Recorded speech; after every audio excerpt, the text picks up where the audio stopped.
Okay, now that should be it. Now we're live. Now you should be able to hear me. That was my fault. So we had to reset the joint. That was my fault. My fault. My fault. I'm looking forward to doing this. I'm looking forward to talking to y'all. Welcome to the latest edition of Trashterpiece Live, the Wednesday edition. I've been liking these joints. I'm like, let me do these weekly until maybe we can figure out a more reasonable, longer way to do it. Y'all can hear me now, right? Like we good now. All right, cool. Thank y'all for being here. Thank y'all for locking in with me. Thank y'all for watching Trashterpiece in general. If y'all can y'all hit that thumbs up real quick for a brother? Um, I was so happy with last week's episode. That's a story that I had been thinking about telling for a while, but I was like, yo, I don't know, man. Like, y'all might judge me for this one, but then I thought, like, if y'all ain't judge me for the rest of the mess I've been telling y'all, then maybe y'all won't judge me for this one. But that was something that I think was pretty prevalent back then on AOL. Like, dudes, for those who haven't seen it, the episode is about a little mini kind of situationship. We ain't call it then, but we ain't call it that back then. But a little relationship kind of situation. I was in with a woman who was married.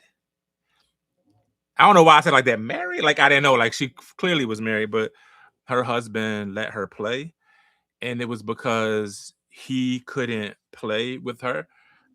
He had an issue that I had known. I know two people who've had this issue. Um, the issue is he had a trying to say this without like dinging. He had to get a procedure down there. He had to get a procedure, and it was through the back door. He had cancer. He had a cancer, and then to get to his cancer, they had to snip some things down there through the back door, which wouldn't allow him to get aroused anymore. So he wasn't able to please his woman. And shout out to him for being brave, I guess. Brave enough to be like, yo, um, I love my wife and I want her to be happy. So I'm gonna go get some 6'7" F boy from North Philly so she can have some fun with. Um, so yeah, I don't know. The funny he could Christine in the chat said he could have worn a special kind of strap. Was that around back then? Keep in mind this was like 2002, maybe 2001. So I don't know if those kind of things were out back then. But if they were, I definitely didn't know about it, and maybe he didn't either. Yeah, Christine said, "Who knows? I don't know." But also back then, it wasn't like things like right now. That kind of stuff is discreet. Right now, you could just like order that online, and it'll just be delivered in a discreet Amazon box. Back then, you had to like go up in the store. So I don't think he had to have. If she was like 50 something, she was late 50s and he was way older than her. So he probably was like in his 70s. He was definitely in his 70s now that I think about it, because he was definitely in his 70s. There's no way he was walking up into one of those shops and be like, yo, look, I'm looking for the prosthetic PP3000. Yeah, no, I need the one with the extra. Cause he ain't doing all that. There's no way he was going up and up into the no shop and getting the Womb Blaster 4000. It just wasn't gonna happen. And like you and Christina saying in the chat, those spots used to be extra shady. They were very seedy, very and on top of that, I felt like it was like, I remember there used to be one on, what is that? Is that Chestnut? Chestnut, like between 44th and 45th. I remember this because one of my homies, he used to go to a gym around there, and he was like, yo, let's go in this joint real quick. And I was like, for what? And he is trying to, he had never been in one. So I'm like, yo, you could go in there. Like, it's going to look real weird if both of us go in there. But if you want to go in there, go ahead. And I'm just sitting there watching him walk in it, and it just looked like the most disgusting thing ever. Not that there's anything wrong with it. Like, I'm not a puritanical person, but he just looks so creepy walking up in that joint. He looks so creepy walking up into the no-no spot.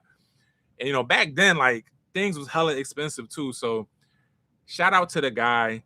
I don't think he knew about the Woony Washer 1900 to like be able to please his wife. So he got a pinch runner, a pinch peen. That don't sound right. Pinch peen. I feel like that's something that PP would have said. So I'm not comfortable with that statement. But shout out to him for doing that. I don't know if I'm brave enough. I don't know if I would make the same decision. I think I'm a little bit too selfish, maybe, or too egotistical to be able to pull something like that off. So, do you think? Just go with pinch hitter. Pinch peen was kind of egregious. So I guess the question to you would be like, if you were with somebody that you loved, if you love somebody and you couldn't please them, would you allow them to get pleasure elsewhere? Would you look at them differently if they wanted to get pleasure elsewhere, but you wasn't able to give that to them? So like that's a question for the chat. I guess I'm gonna put that into the chat right now and pin it perhaps. But if you couldn't please your partner, would you allow somebody else to do it? Have you ever loved someone that much? I don't know if I have. I don't know. Like I've been in love, but I don't know if my ego is set up to like let somebody do that. So let me know what y'all think, chat. Look at me sound like a streamer. Let me know what you think, chat. Hey, chat. Looking like sound like a whole streamer. Yeah, I don't know if I'm set up to do that.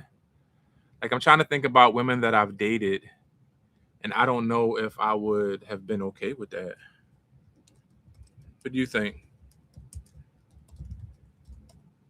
If you couldn't please them.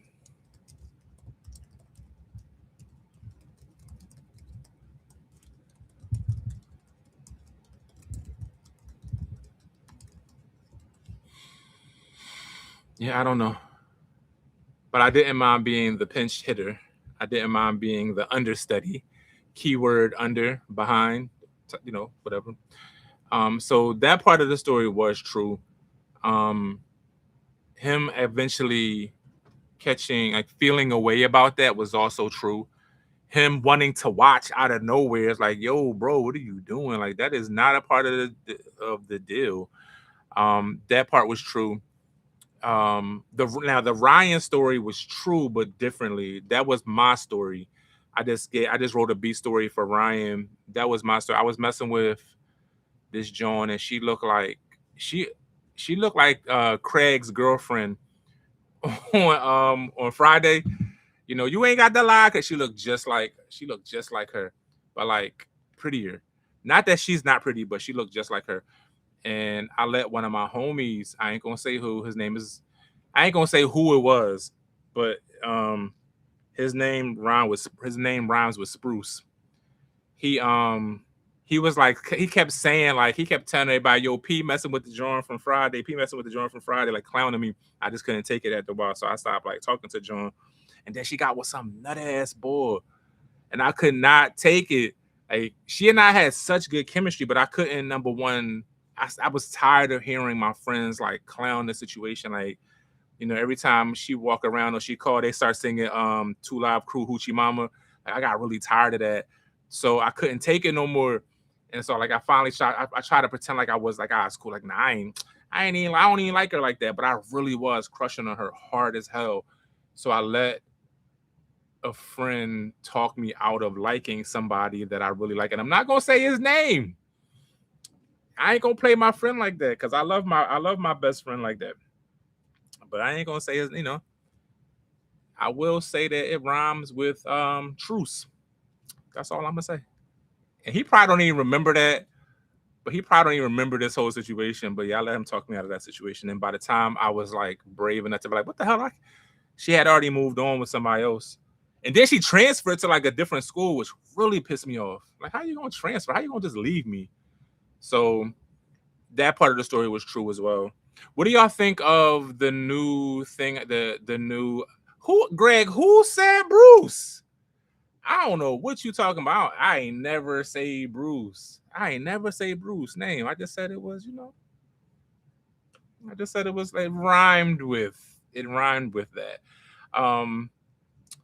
So yeah, she ended up transferring, and I ain't never. I don't even. I wish I could give you an update on John. Like she had like a really common name that if you looked it up on Facebook, it's like every third woman, every third girl in Philly is named this, specifically in North Philly. So I 100% let him do that.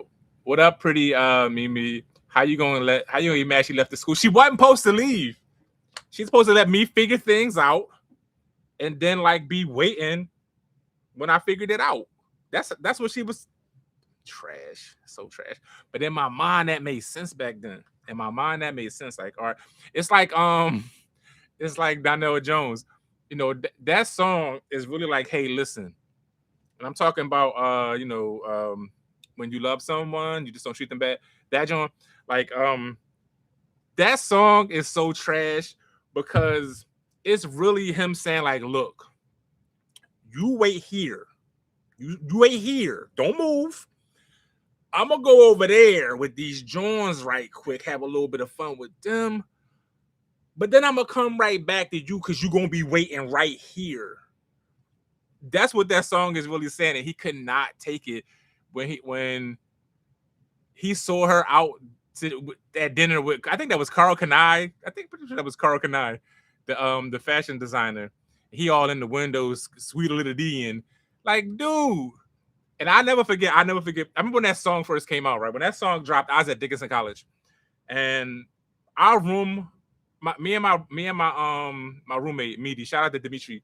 Me and Dimitri, we had our room was like the jump off because we had the Nintendo 64, so everybody was always in our room. So our room was the jump off.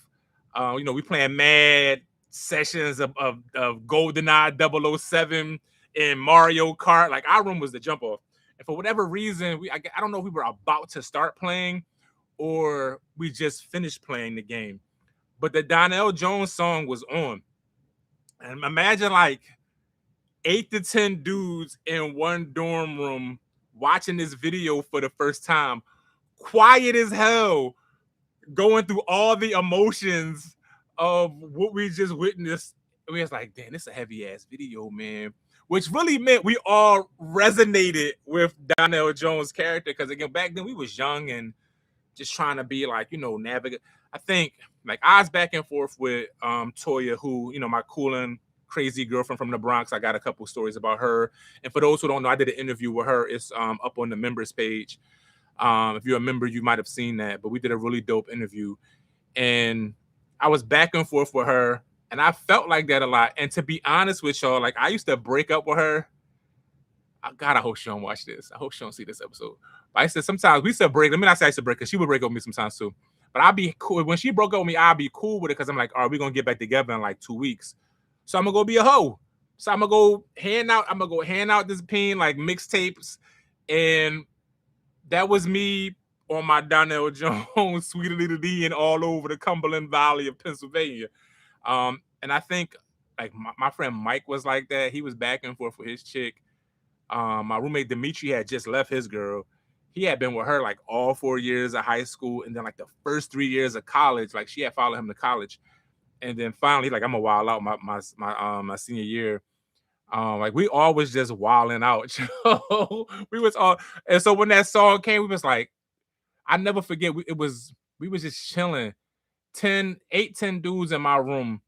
And quiet as hell. We was never quiet. It's a bunch of young boys, a bunch of 20-year-olds, 19-year-olds, quiet as hell. And we was like, damn, that's some real shit right there, yo. That's some real trash when you look back on it. But at the time, it made sense. Like we resonated with Brother Donnell. We understood his struggle. Like, yeah, because when you do love someone, you don't just treat them bad. Oh, how I feel so sad that I gotta go. Just trash. Absolute trash. I feel bad that I got to do this to you, girl. just garbage. I will never forget that. We sat there. The video was over. It was like commercials on us, and we all was like, "Damn, that joint, that's some realness right there, yo. Trash." Um, the Donnell album is classic. I didn't realize till I got older every record was about cheating. A lot of bangers was about cheating. That John Legend first album got some cheating anthems on that joint, yo. Like She Don't Have to Know. That that is a cheating bop. A cheating bop. Like my man said, though it's hard for me to tell the truth. Oh no, she don't have to know. Like my man is saying, like, look, you got a dude, I got a girl. We're gonna just go to DC right quick, go a little cheat on, and we gonna just be right back at him. And his joint was even more, the joint before that was even more egregious. It was like, what do you say? You can't say I don't love you just because I cheat on you, because you don't see all the things I do to catch you from seeing the things I do, like erase my phone and keep it out of town. I stay strapped up when I sleep around. Like, what do you want from me? Trash. So I think if we ever do, I might be taking nominations for like F Boy Anthem Hall of Fame. We might have to do some content around just straight up F Boy Anthem Hall of Fame. This is a Hall of Famer, first ballot Hall of Fame, just trash. We might have to do that, John. If y'all interested in that, let me know. 8 to 10 dudes, pause. It was 8 to 10 young men playing GoldenEye, not 8 to 10 dudes doing something ridiculous. Cut it out, Boss Spector. Cut it out. It wasn't even like that. Now we would, how that. I mean, if you went to college, like whoever had the game. Like my freshman year, I was the one with the PlayStation. So everybody in my freshman dorm, we'd be in there playing Twisted Metal, or like Twisted Metal was the big one we played. But I'm trying to figure out what the hell else we played that year. But Twisted Metal was the big one. Like that was the one everybody played, and forget what else. I forget what else was on the original PlayStation that we was playing that year. But I had the PlayStation, so everybody being like, I always been like a big gamer. So yeah, I never met a Donnell that was a stand-up guy. Just Donnell was in the world just taking straight pew pew pew pew. PDA on the following album too, cheating anthem with the gospel bop. Facts. Do you think you would have ever do you think you ever redo the Lightning Bug story? So for those who don't know, the Lightning Bug story was a 3-part saga. And I've been thinking about redoing that. I'm just trying to figure out how, because it was oh my God. Like when I first did that, it was so, I don't want to say time consuming, but it was a big effort. But also back then, like I wasn't as structured as I am now with my writing. So to answer the question briefly, yes. But long answer, I'm trying to figure out how to do it efficiently. Because that joint was a 3-parter. And if I can figure out how to make that a 2-parter, maybe if I can make, or I don't even know if y'all would stick around for like a longer video, but that joint was really, really time consuming and very stressful when I did it. But it was also very therapeutic, because as I was writing it, I was like, damn, I was in an abusive relationship. Like, yo, chick was cussing me out. Chick was talking to me any kind of way. She like punched me in the mouth.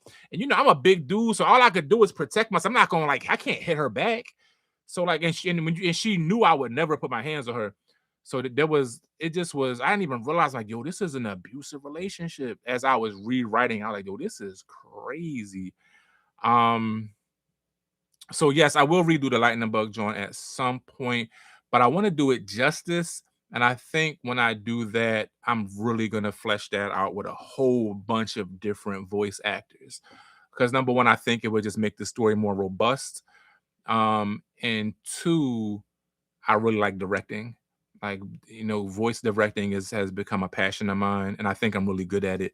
So I really want to make that a big, robust production. You know how wild you have to be to create a cheaters anthem to a gospel rhythm? Trash. So I want to blame that on John Legend's time in Philly. People don't know he spent some time in Philly. I remember hearing his, shout out to Stephanie Renee, who is a local legend in Philly. Just an amazing poet and vocalist. Just also like a dope person. She still has his first CD when he was John Stevens. He went to Penn, and he was around during the rise of like the neo soul. He wasn't a part of that, but he was like on the fringe of that. So he was around during that time, and she still has that. See, she sent me a picture of it like not too long ago, maybe like a few months back. Like she still got that joint. So I wonder if he was like that in Ohio, or if he learned to be that way in Philly. If Philly cultivated his trash. You know, it wasn't me because I never met him, but we are adjacent. We have a whole bunch of mutuals. How many women you've told stories about hit you up? A few. Nothing ever bad though. It's never been anything bad. There's one who has like been hitting me up, wondering when her story is coming. And man, I kind of tell a part of her story. But it just was like, I don't know. I think her joint is too raunchy. I might have to put her down though, because she was like, oh, man, I had a girlfriend, right? The lightning bug chick. I was with the lightning bug chick, right? So I messed with her before. I had messed with this woman before. And I was with the lightning bug chick at PF Chang's. And she was, and this other woman was in there on the date. And that's how the trash piece stories be always coming up by just, this how I be trying to figure out what story to tell by just yapping. And she was in it, and she was like, giving me like the eyes from across the room. And I'm sitting there trying not to look like, yo, like, don't stop looking at me. Number one, because, I know what we used to do. But number two, like, my girl right in front of me and she crazy. Like, let's just chill. And so right across, this is in like Plymouth Meeting. It used to be a PF Chang's in like around the Plymouth Meeting area. And right across from there used to be a Dave and Buster's. So we went to Dave and Buster's, and her date also went to Dave and Buster's. And so, again, I'm trying to pretend like I don't know her. I ain't even speak to her, which I think made it like more desirable for her. And she slid me a note and was like, meet me in the bathroom in 5. I was like, yo, I'm tempted. But no, we gotta get out of here now. And the lightning bug chick was like, why do we have to leave? I've had to blah blah blah. She was like complaining, like, you promised me this. And I'm like, yo, we have to go. Because it's gonna be a fight, or somebody gonna get stabbed, or somebody gonna get, in the bathroom. So I'm gonna just go ahead and remove myself from the situation. But she hit me up a couple of times. I'm like, when you gonna tell our story? And I'm like, yo, you so pressed. But maybe I will. She been hitting me up. Like, matter of fact, she been hitting me up for years asking that question. And the guy that she was on a date with that night, she ended up marrying, and she's still married. So I don't know why she want me to tell that story, because you're still married. But I get the feeling that there isn't much action going on in that marriage. I don't want to say it's sexless or it's like a dead marriage, but I get the feeling it's not much going on in that situation. I do have another update for y'all too, and I'm afraid to share it because I think she just started following me again. So I don't know if she followed me on this joint or not. But remember, I told a story a while back. Maybe it's had to be like 10 stories ago. I was like, yo, me and this joint, we just kept like finding our way to each other. And she would kind of like hit me up, and like she was like real pressed. This is the one who said I love you during. And I was like, no, no, no. And she got real mad that I didn't say it back. Y'all remember that one? I don't know if the chat is still working or not, but I don't know if y'all remember that one or not. But either way, she got married. And so I'm like, yo, this is great. Again, like, because we have mutuals. So I saw that she got married. She got divorced. And she started following me again. And I was like, hey, yo, we about to have another update. And she DM'd me. I was like, but I ain't respond yet. I just kind of left her on red. I was like, do I respond to this? Because I already know where this gonna lead. But yeah, she had got married, and then, yep. Now she not. So another update. These joints constantly update. So maybe I'll tell the story about, I don't even know what to call her. Um, she would come to town for Phillies games. Like she lives 40 minutes, 45 minutes outside of Philly. And again, we met on AOL. We met on AOL and we was cool and nothing happened. And then it did. And she was like a little too wild for me back then. Like she was like wild. But then like I felt like odds with the shits. So I'm like, all right, like I'm cool with it. And she would come to town and on her way to the game, she would stop by. And on her way home, she would stop by. And it just was like, it was crazy. It just was nothing but that it was very clear that that's what it was. Um, so I don't know why she's so pressed to like tell me the story, like to get me to tell the story. I will say she's the only person who's ever been like, "Hey, are you going to tell our story?" I've had some who've said like I don't know what I named her, but there's a story I told. And I have to redo this one because it hasn't been PP-fied. But there's a story of a woman I was dealing with who she used me to kind of like make her baby father jealous, and like and it worked because boy like proposed to her. And so I thought like in the story I was telling like I was at a spot called Fluid, and I forget what club she was at, but she was down South Street too, and she hit me up and was like, "Hey, let's meet."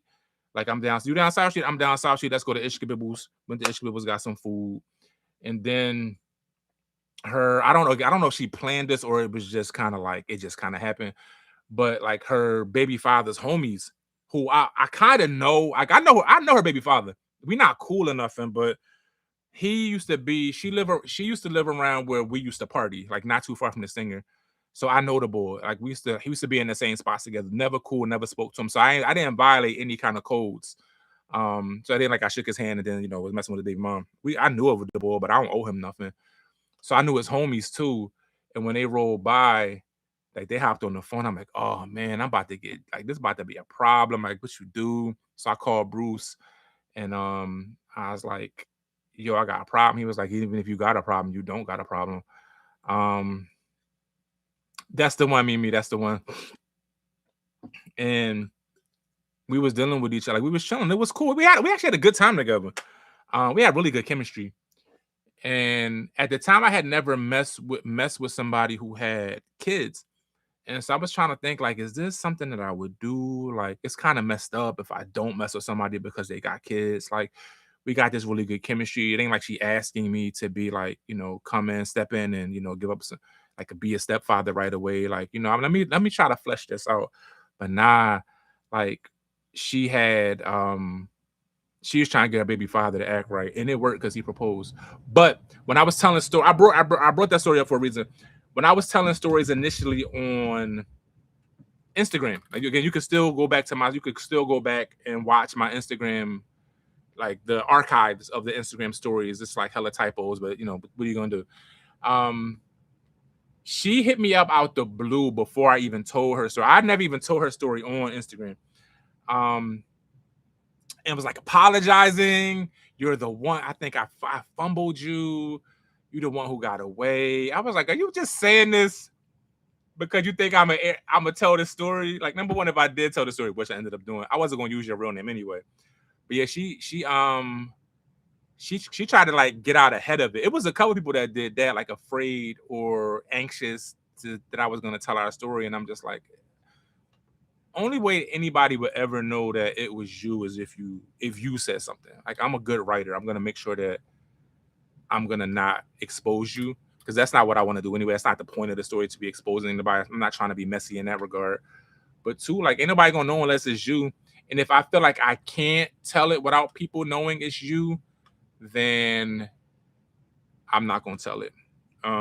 Alicia, she got a little upset because I put too many details in that. But people in Philly already knew that we dealt with each other. So people in Philly already know that was my ex.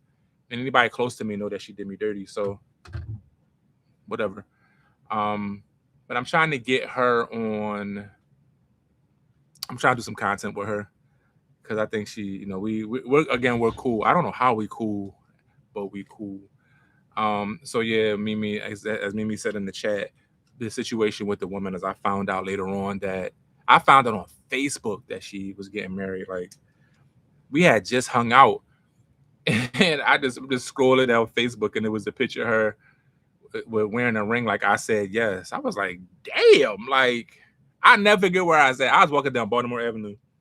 When I saw it. I think in the story I might have just been on the computer, but in real life I was walking down Baltimore Avenue, just like on my phone, like yo, that's crazy. So yeah, she was the only one who kind of like tried to.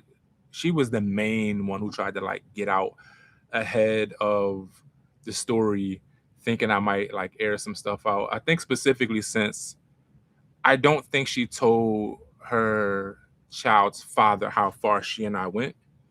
And so maybe that might have been the issue. Because it was nothing. It was never nothing crazy, but we did, know what I mean?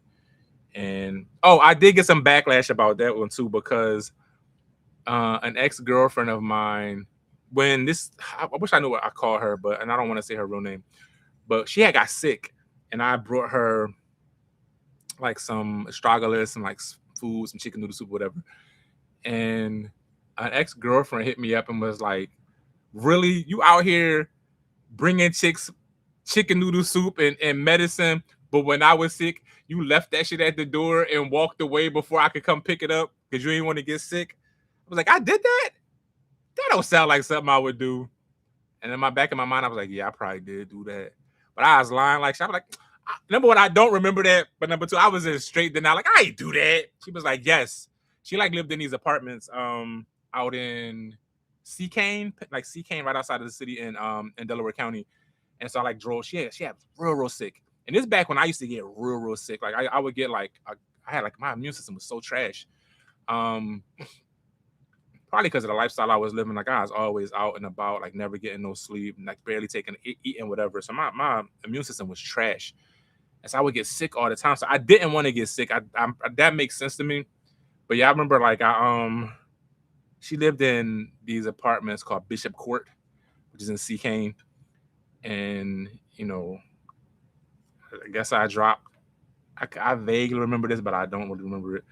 I guess I dropped off the stuff at the door and waited in the car for her to come downstairs to get it, and then pulled off when she got it. So trash.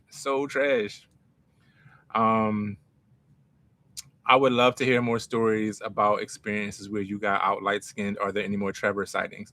So say first of all, he the only person to ever out light skin me. That's it. I got out light skinned once, and nobody else ever out light skinned me again. What you mean?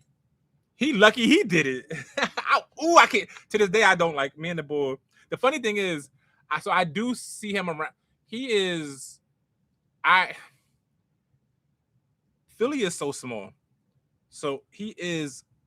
I know people who know Trevor, not his real name, obviously. I know people who know him, and we don't have beef, but we don't bang with each other. And it really is like light skin beef, because there's no other reason why we shouldn't be friends. Because we hang with he's cool with a bunch of people I'm cool with, and he's actually pretty popular. So there's really no reason why we shouldn't be friends. So like people that I used to be cool with back in the day would be like go to his events. And number one, I wasn't invited and probably shouldn't have been. But number two, if I wasn't gonna go anyway because we don't bang with each other. But we really only don't bang with each other because of my ego. So I gotta eat that one. Because it's never like he was like a jerk. He just was bagging the joints that I thought was mine. That's one of my favorite episodes, by the way. He 100% out light skinned me. He had all the joints, man. I was mad as hell. He all like, he's a handsome, and on top of that, I don't think I did a good enough job. He got the George Michael 5 o'clock shadow all sharp. Like, yo, who is Bull? Can't stand that dude. He seemed like he probably is like the nicest guy too, yo. Everybody that I know knows him, just talks about how nice he is. I can't stand that dude, Joe. For no reason. Such a hater. And I feel like we've had moments where I remember seeing him at Odunde, and we had a moment where we almost spoke, and he looked like he wanted to talk, but I just ain't have it in me. I ain't have it in me because I don't know how to talk to him. Because if we had actual beef, it could be something that we could hash out. If we was like actually beefing with each other over like we had an issue, but it really wasn't no issue. It was just my ego, and I don't know how to walk up to him and be like, "Yo, my guy, like I'm sorry that you out light skinned me and I couldn't take it, so like I had you packed up and removed from that scene." And now like I got older, we part of a different scene that we're kind of adjacent to each other because again, Philly's hella small. So yeah, whenever I see him around, and it's not often, I just be like, yo, like we don't have no reason to like not be friends. Or at least be like, cool. We don't have any reason. It's just all my ego at the time. And now like my ego of not knowing how to talk to the bull or like, how do we break this ice? It's so weird. It's so weird. So I'm glad you brought up that one. I don't hang out much. Like Trashterpiece takes up so much of my time, specifically now that I'm doing so much other content adjacent to it.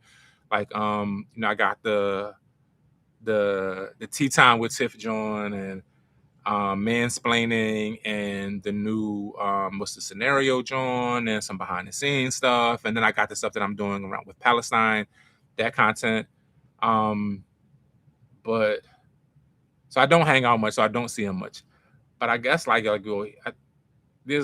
there has to be a way for me to have a conversation with this guy. But we never talked. So it's so weird. Like we've known of each other for the better part of what, like 20 years now? 20, 23, 25 years now. And we never talked. So it's weird. And the crazy part is he's engaged to somebody I'm cool with. He got engaged recently to somebody that I'm actually really cool with. And she's dope as hell. And I wanted to be like, yo, congratulations, but I just didn't. This is trash. I didn't even say congratulations to her. Like again, I saw that on Facebook, so it wasn't like I saw her out and I was being shady. But I don't know, that situation is weird. Like, what should I do? What do y'all think I should do? Should I just walk up to the boy and be like, yo, look, man, you out light skinned me 25 years ago and I've been feeling the way about it. Now I'm trying to let it go. Can we be cool? Like, what do I do? I have no idea how to handle this. I feel like you played that one wrong. Imagine if you had befriended him and y'all were cousins. Y'all would have had the city on lock. You right, me. It could have been like light skinned twins activated. Because he is not thug adjacent at all. So we could have really like shut. It could have been like it could have been like Prop Joe and Stringer sharing the real estate. He get half the city, I get the other half. Like, yo, look, you get all the Jones who don't like the thug joint, like the thug adjacent boys, and then the ones that do, you throw them my direction. So I'm gonna get you all the little preppy Jones who like a preppy bull, and then you right. We could have, man. I wasn't even thinking. I was so competitive back then. I wasn't even thinking. I just was like, man, like, yo, who boy, why you on my scene? Like, get off my turf is really how I looked at it. Like, yo, you on my turf. And the funny thing is, like, Bruce is also light skinned, but Bruce ain't like light skin. Like, he not like the spirit of it. Like, he not squinting his eyes and doing the LL Cool J lip licking. My friend Junie, who is dark skinned, he more light skinned than, like, they used to call him light skinned Junie because they say he used to act like a light skinned guy, which I used to like take a little bit of offense to, but I'm like, y'all not wrong though. Y'all not wrong. When are you gonna do a live with Bruce and Nell? That's a good question. I may have to do whenever I do something with them, it may have to be something that's like recorded because I don't know if I'd be able to do a live with them. I know Nell is a little bit more out of pocket. It's not like I can't get Nell on the phone. I talk to Bruce way more than I talk to any of my other friends. You could have had a spinoff, The Adventures of Vision and Trevor. Like, yeah, we would have. The funny, we would have helped. Yeah, the funny thing, I think,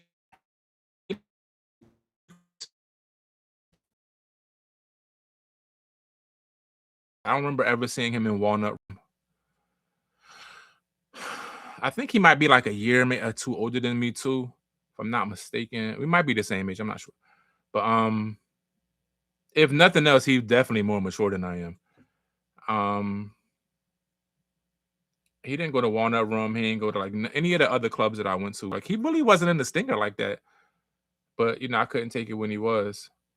He just like a smooth ass Michael Ealy ass dude minus like the edge. All right, so now we got some answers. First, you should walk up to him and say hi. Then, depending on how he responds, you can tell him the backstory. But it's weird. All right, so here's the thing about walking up to somebody and saying hi that you've seen for 25 years and y'all never spoke. How you just do that out the blue? Like, look, boy, listen, I know I ain't speak to you for 25 years, but I'm saying what's up now. Like, yo, what's up, bro? Like, it's so awkward. You ever been around somebody where you know them, maybe you speak to them, but you don't know their name? It's like that. Like, you can't just ask their name after speaking to them for like a year or two. You can't all of a sudden be like, yo, so actually, I don't even know what your name is. Or maybe you can. Maybe I just don't do that. So I don't know. That's not awkward? Maybe I'm just awkward. Maybe I'm just making this way weirder than it needs to be. Because we both like middle age now. So like this really ain't that serious. Congratulate him on his upcoming nuptials. Okay, now that could happen. Because again, I'm cool with his fiance. Me and his fiance cool. Like again, nothing happened, so there's no shade there. Like nothing happened at all. Like we just cool. Not like homies or nothing, but like when we saw each other out in the streets, like, hey, what's up? Like, hey, what's up? Um, she just a cool ass John, like, and she bad as hell too. But like, she never tried crack on me. I never tried crack on her. It was never that kind of energy. Just like a cool ass bad John. So I do know his girl. So maybe I was, what if I see them out? And I see if they out together, I can say congratulations to both of them. See that you just Leslie, we on the same page. If he's with his fiance, I can like like for those who just joining, there's a guy who is a part of a story. He out light skinned me. Again, go watch the story. It's one of the episodes. That's the plan. If I see them out together, I'm gonna congratulate them on their engagement. That's what I'm gonna do. And hopefully that'll make things a little less weird because they never had to be weird. I was the one being weird.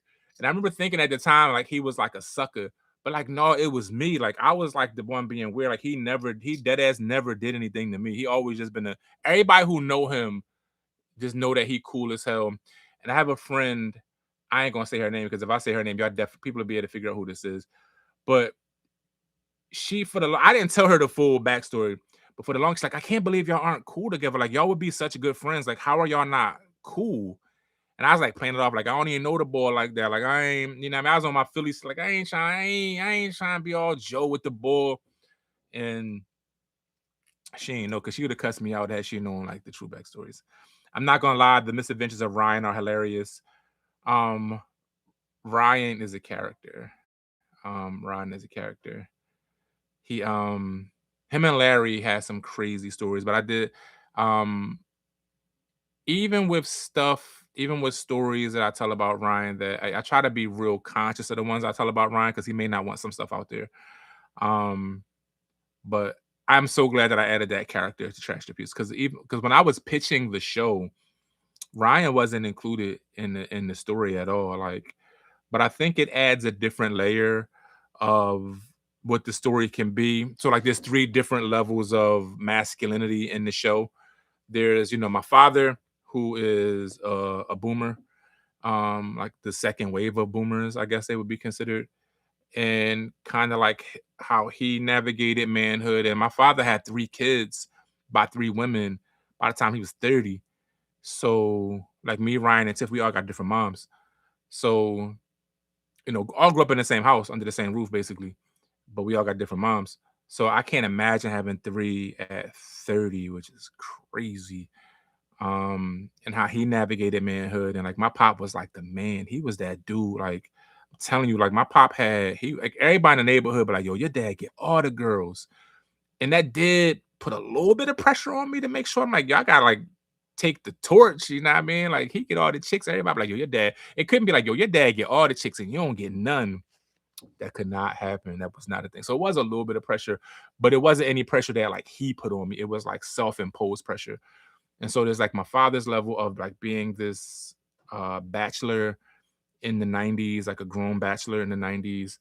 Um, and then it's like me, you know, navigating that same kind of stuff in the early 2000s, and then Ryan being young and trying to be a player and kind of like a wannabe. And the thing is, Ryan was he was like a good looking kid. He's a handsome kid, but he just would try too hard. And I don't think I tried enough. And I think my pop had like the perfect balance of trying and not trying.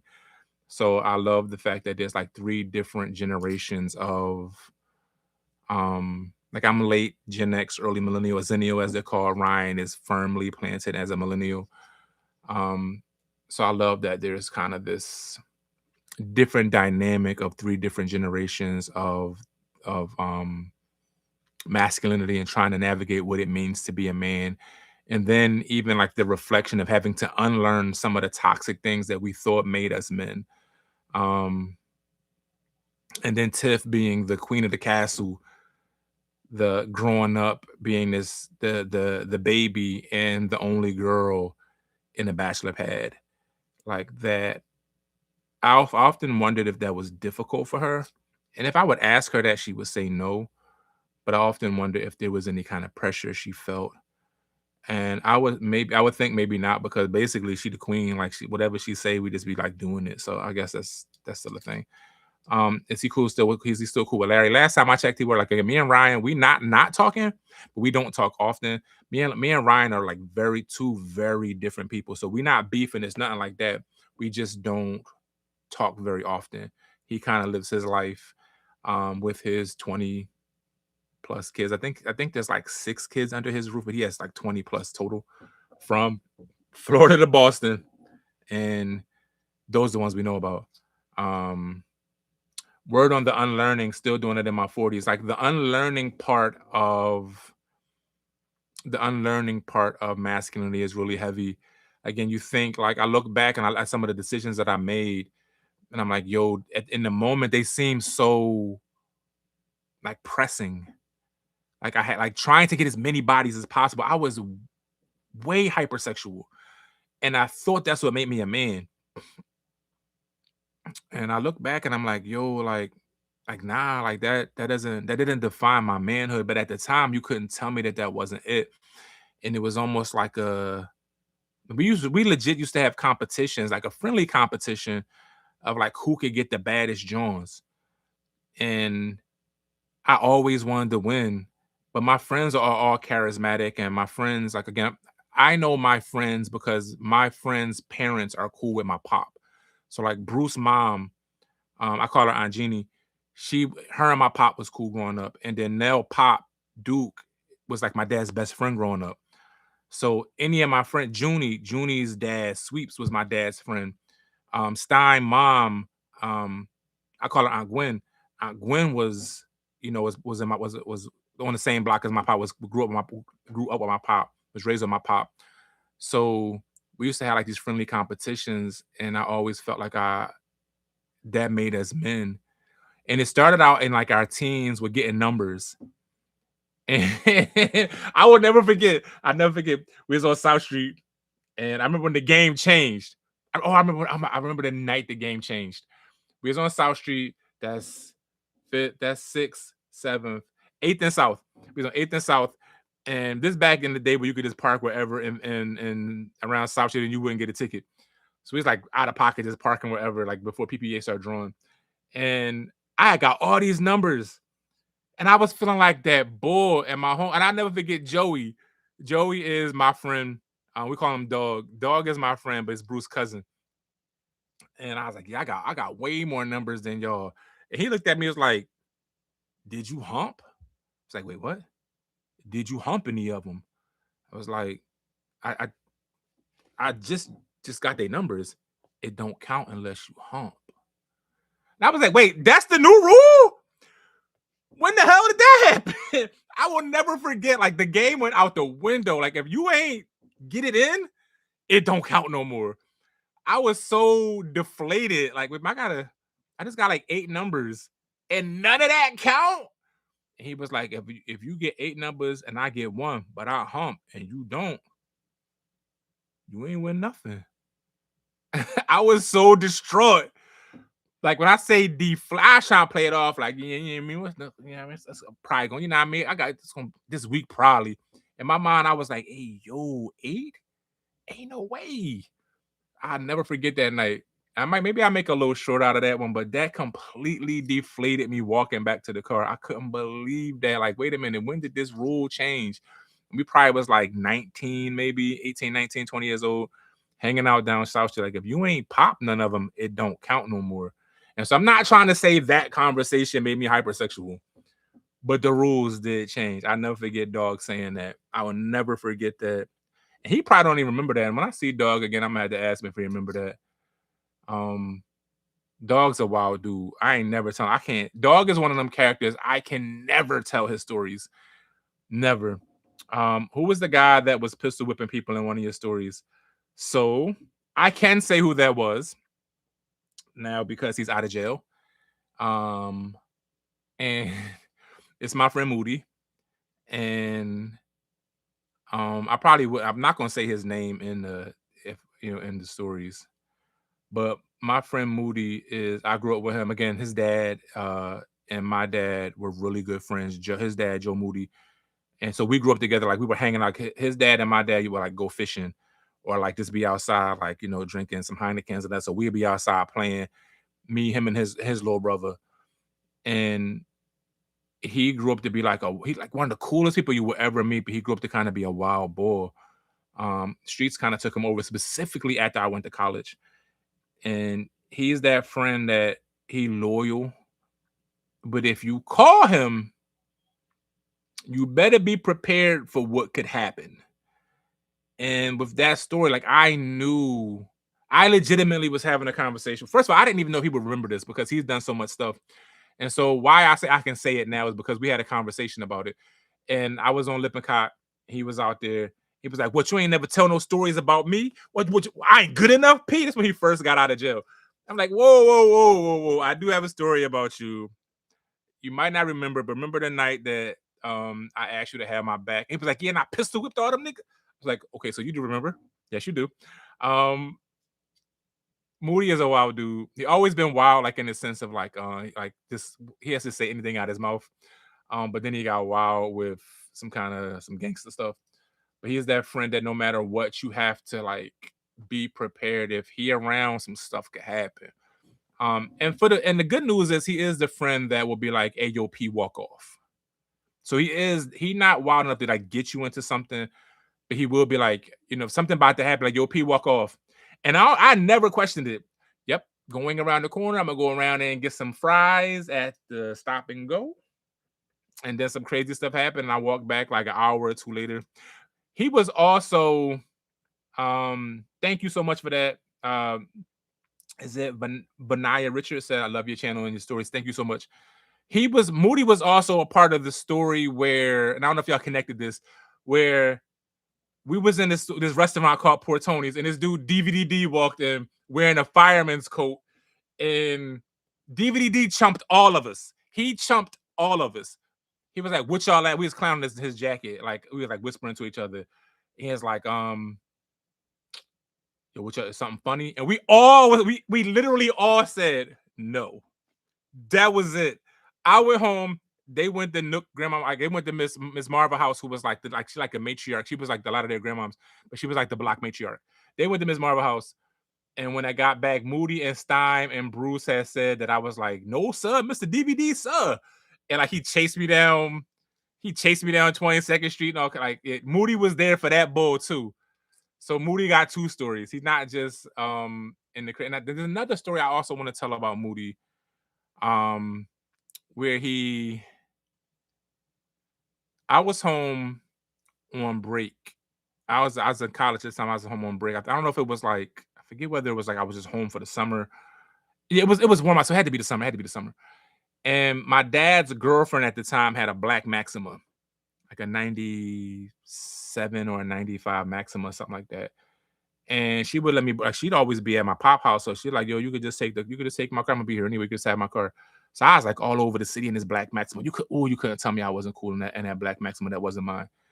And so I remember going to pick up Moody, We driving around. He was like, "Yo, let's pick up Stein." So I was a freshman in college. Stein was still a senior in high school. So we went to go pick up Stein, and we driving up to his school. He went to Germantown High School. We driving up to his school, and we on Germantown Avenue, and everybody like looking at us, whispering like. So I'm thinking like, damn, like this ride is dope. You know, I don't know, I blasting music. I'm like, the people think I'm cool. Like, look, I'm that boy in this car. We go pick up Stein, and Stein is cracking up when we go pick him up. So because he knows that, you know, I'll be in my dad's girlfriend's car. So he's dying when he gets into the car. So I'm like, yo, what's so funny? He's like, yo, P, pull off. I'm gonna tell you. So we pull off, we driving back down Germantown Avenue.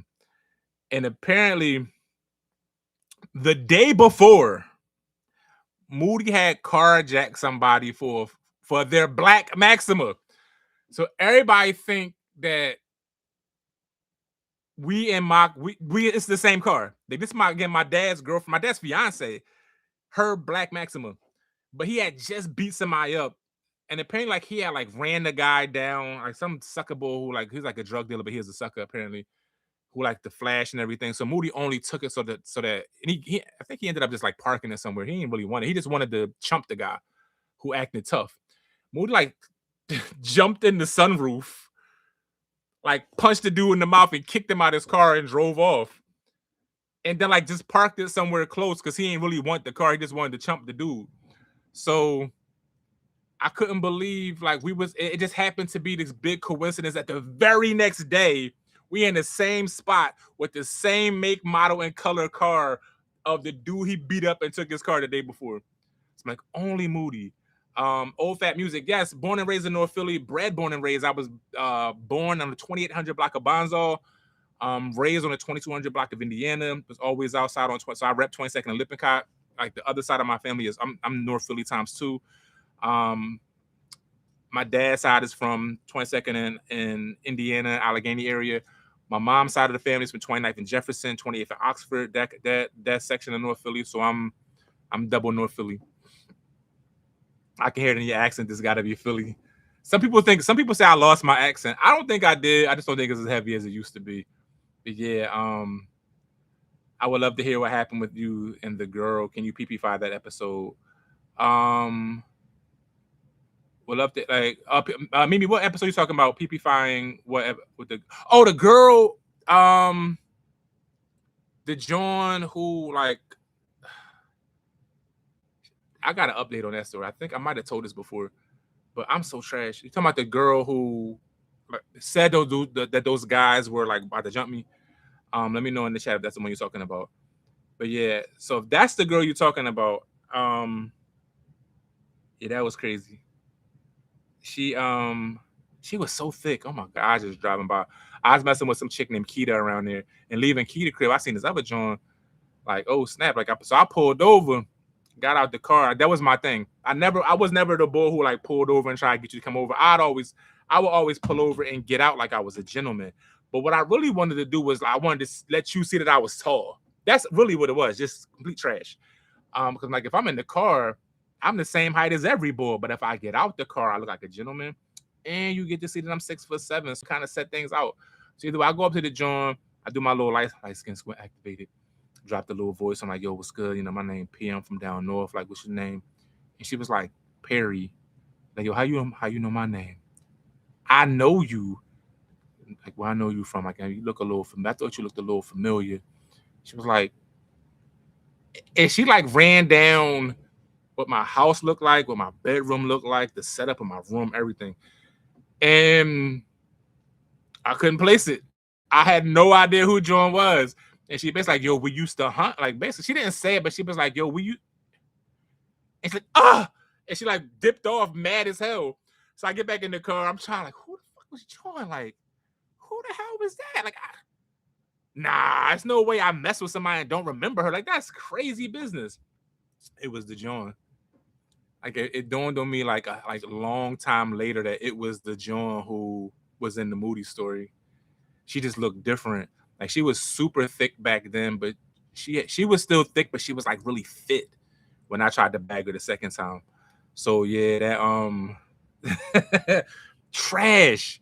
Tried to bag a joint I had already bagged and didn't recognize. Like, that gotta be like up there with some of the trashiest things I've done. I've racked my brain forever trying to figure out who the hell that was. Oh my God. Like, but I definitely try. Oh my God, man, what's good with you? You know what I mean? Like, yeah. And then peep down north, you know what I mean? So corny, but it worked. So corny. Yeah, as Leslie said, that is high tier trash. Somebody that I was like kind of sort of dating, but definitely sleeping with. Somebody had been in my crib.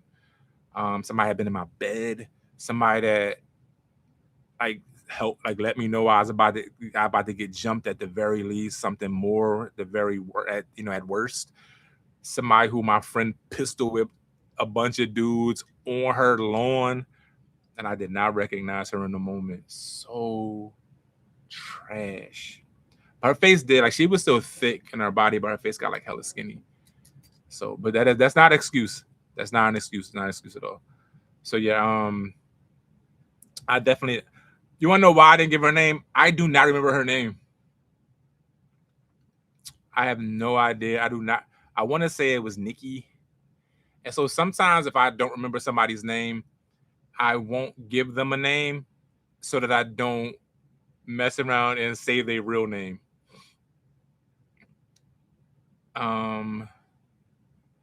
Did the youngin that was beating all them Jones outside the club lost her teeth ever see you again? So I was thinking about redoing that episode.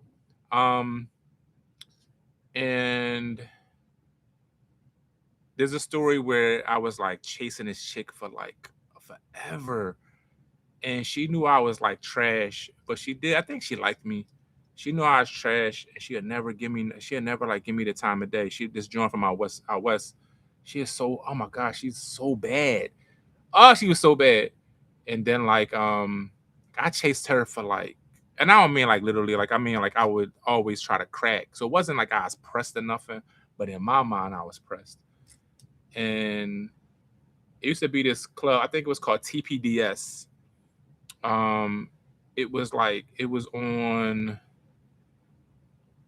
in a neighborhood that we call the Gayborhood right now, but it wasn't a gay club, but it was on 12th between Chestnut and Sampson. And it was a crazy night. It was me, my friend Junie, and Spank, who were part of like the Plastic Cup Boys with the boy. Like we were like that. We're friends. Like we went to high school together. We graduated together. We used to hang out all the time. And it was like, yo, you're joining there. I'm like, oh hell yeah. And then like the fight happened where the fight started in the club. Like we were just outside. So we never even went in the club. We were just outside like playing the let out and like chilling outside, seeing who was going in and who was going out. I think like the cover was something crazy that night. I didn't want to pay the cover. I think that's what it was. And like the fight poured out into the streets, and she was whipping ass. She was just dog walking chicks. And that made me want her even more. And then like I never forget, it was like a parking lot, like an indoor, like a parking garage. And they finally got her away from her friends. I didn't knock at him. They finally got her away from like the circle, and they like start jumping her, and like they hit her head against this. It was a freaking Cadillac, like a Coupe de Ville or a Sedan de Ville, like one of them kind of Cadillacs, and like was hitting her head on the joint, and she was still rumbling like crazy. And she got him up off her, but when she stood up, just mouth was vacant. Just vacant. It looked like a cherry Rita's water ice. And then like she tried to like give me her number like that night, and I was like, nah, I think I'm good. I think I'm cool on that. I liked you when you had teeth. Just trash. But also she was trash. How you gonna try to give me a number when you lost your fronts? Like, how you gonna do that? Like, that's trash. Now I'm good enough to get you. I can have the toothless you. But I forget, Junie was like, dog, she gonna go to the dentist. Ain't like she gonna be walking around without no teeth. She can go to the dentist. But I'm like, yeah, but like, I'm cool. It's trash. So yes, I was trash. Because maybe the nice thing to do would have been just to take her number. Because she could rumble. Like, number one, she don't look like she could fight. She like really. You ever see somebody who just is like they don't look like not only like they don't look they can fight, but don't look like they fight. She was rumbling. She was out there just giving it to chicks. But then they got the best of her. They jumped on her for a little while. And this big chick, this chick was big. She had to be at least, she's 6 foot, if not 300, close. She's a big girl. She like got on her for a while. And then she had to fight her off too. But she ain't had no teeth. So I was like, what am I supposed to do with that? And Judy's like, she can go to the dentist. Expect like, dude, she's going to go to the dentist. Just get her number. Nah, I think I'm good. I think I'm good on that. Just trash, just absolute garbage. But I've been thinking about redoing that story, and I did. Again, Philly's small, and by that time I was kind of cycling out of clubbing as much, because that summer, I lie to you not, that summer, me and Junie went to again on the weekends I'd be with Bruce and Nell, but Junie was like my go out during the week homie. So we went out Wednesday, Thursday, Friday, Saturday, Sunday, took Monday, Tuesday off for the entire summer. Like, that's when I was a teacher. I don't know if I ever mentioned I was a teacher for a little while. I used to teach social studies, geography, world history, and U.S. history at a school called CEP. And so we had summers off, and I still get paid the entire summer. Wednesday, Thursday, Friday, Saturday, Sunday. Monday, Tuesday off. Wednesday, Friday, Saturday. So Wednesday was like one spot. Like Wednesday was the spot down Delaware Avenue. I forget what it was called, but it was like a little waterfront club. And Thursday was Palmer's. Friday was the Stingers. Saturday was this. Like, we had like a whole little joint. And the TPDS joint was like a pop-up kind of club. It was a club, but it wasn't a spot that we frequented. And so I would see that chick all summer long. And again, she was partying like I was partying. So I would see her multiple times a week. It wasn't like I saw her every once in a while. And she'd flirt with me. And then, again, she was right to not give me her number initially, because she would always, whenever I was like, if I was just chilling, I wouldn't see her. But if I was like in the middle of a circle of women and I'm, I'm on my like, what's good with you, John? You know what I mean? Me and Junie was on our little, that's when I say Junie's very, very dark skinned. But he has curly hair. And he walk up to girls, but like, he always got to lick his lips like, dark skin, curly hair girl was better than that. And that shit worked. That's all he would say. Yo, dark skin, curly hair was better than that. And then the girl would start blushing, and then he on him. Like, that was his entire. I had the light skin squint. He had licked lips and curly hair. That's all that mattered to Jones. So if me and Junie had a circle of Jones around us, she'd pop right up with her homies. But let us just be like out somewhere eating. We never saw her. So she was right to not give me her number, because she was like, yeah, you like a player. Like, I don't got time for that. But I don't know if I was wrong for not taking her number once she got her fronts rocked. It's one thing to lose a molar, but whole joint just looked like a cherry slushy. Just, damn, girl. But she had on this skin tight white kind of Kelly Bundy dress situation, and she had the body to pull it off. Like, she was like slender, but she was kind of shapely still. And so she was, that made it worse that she was like in this white dress with cherry slushy in her mouth, dripping on her chin down onto the white dress. I was just like, nah, I think I'm gonna go in a different direction. And so when I did see her out again, I don't think I saw her out that year. I think she got like if I'm not mistaken, I think she caught a case over that, because the cops came and everything that night. That was crazy. Like, that was. And again, me, Spank like 6'5", Junie probably like a good 6'3". I'm 6'7". And we was just like chilling on the wall. So the cops was looking at us like, yo, what happened? Like, we don't know. We just seen this. I don't know who did what. So the cops didn't mess with us, but they was just like out there just booking mad joints. Plus, it was some West Philly stuff, and we don't get involved in that politics.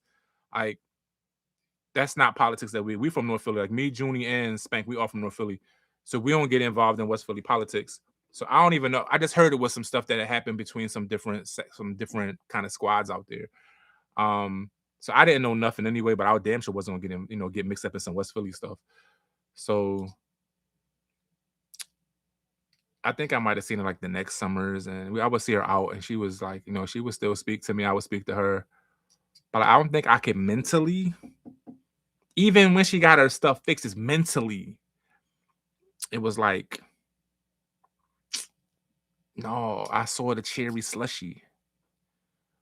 I saw the Kool-Aid mouth. I just couldn't do it. So trash. I know. Very much trash. Super trash. I should probably redo that story. I should probably redo that story. Um, that's one that I did. Oh my gosh, I wonder what she up to. I wonder what she up to. I'm gonna see if I can find her on Facebook. I'm gonna see if I can find her on Facebook. I bet you I bet she's still fine. Cause she probably like, how like we get older, we put on weight. That's just natural. But she probably got that put on weight that's like how she probably thick as hell right now because she was like really like slender. Like I bet you everything fell in the right spot. I'm gonna hit her up out the blue.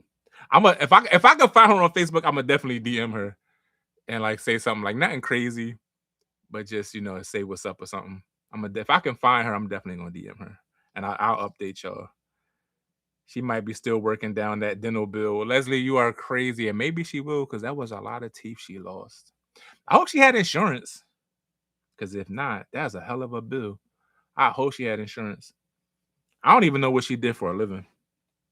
No idea. I hope she had insurance. Because, yeah, them teeth was gone. What NSYNC said, gone. Them teeth was gone. Mouth was crying a river. So, yeah, I don't, if y'all got any other questions about any other episodes, let me know. Or any ideas for any other, like, older episodes to update. I am going to try to get to the Lightning Bug saga, because that's really what it is. It's a 3-part episode Lightning Bug series where me being in a very I guess we could just call it what it was. It was kind of abusive, verbally. I think the most traumatic thing about that was when she lied. I will never forget this. Like I had this garage. Like the garage was underneath my apartment. And so I heard her downstairs in my car. And I promise you, it was the most innocent thing. Like at the time, I was working for this organization called Tage, and it was like with people with mental health issues or mental retardation, as they call it. I think it's called IDD now, intellectual disability disorder, something like that. And one of my clients was this dude named Blair, who I actually went to grad school with. I actually went to high school with this guy, but he was like in the special class. And so me and Blair was cool, and Blair had a girlfriend. So part of my job was to make sure that Blair always had protection because he was having sex with his girlfriend. And so I picked up some protection for Blair and put it in the console in my car.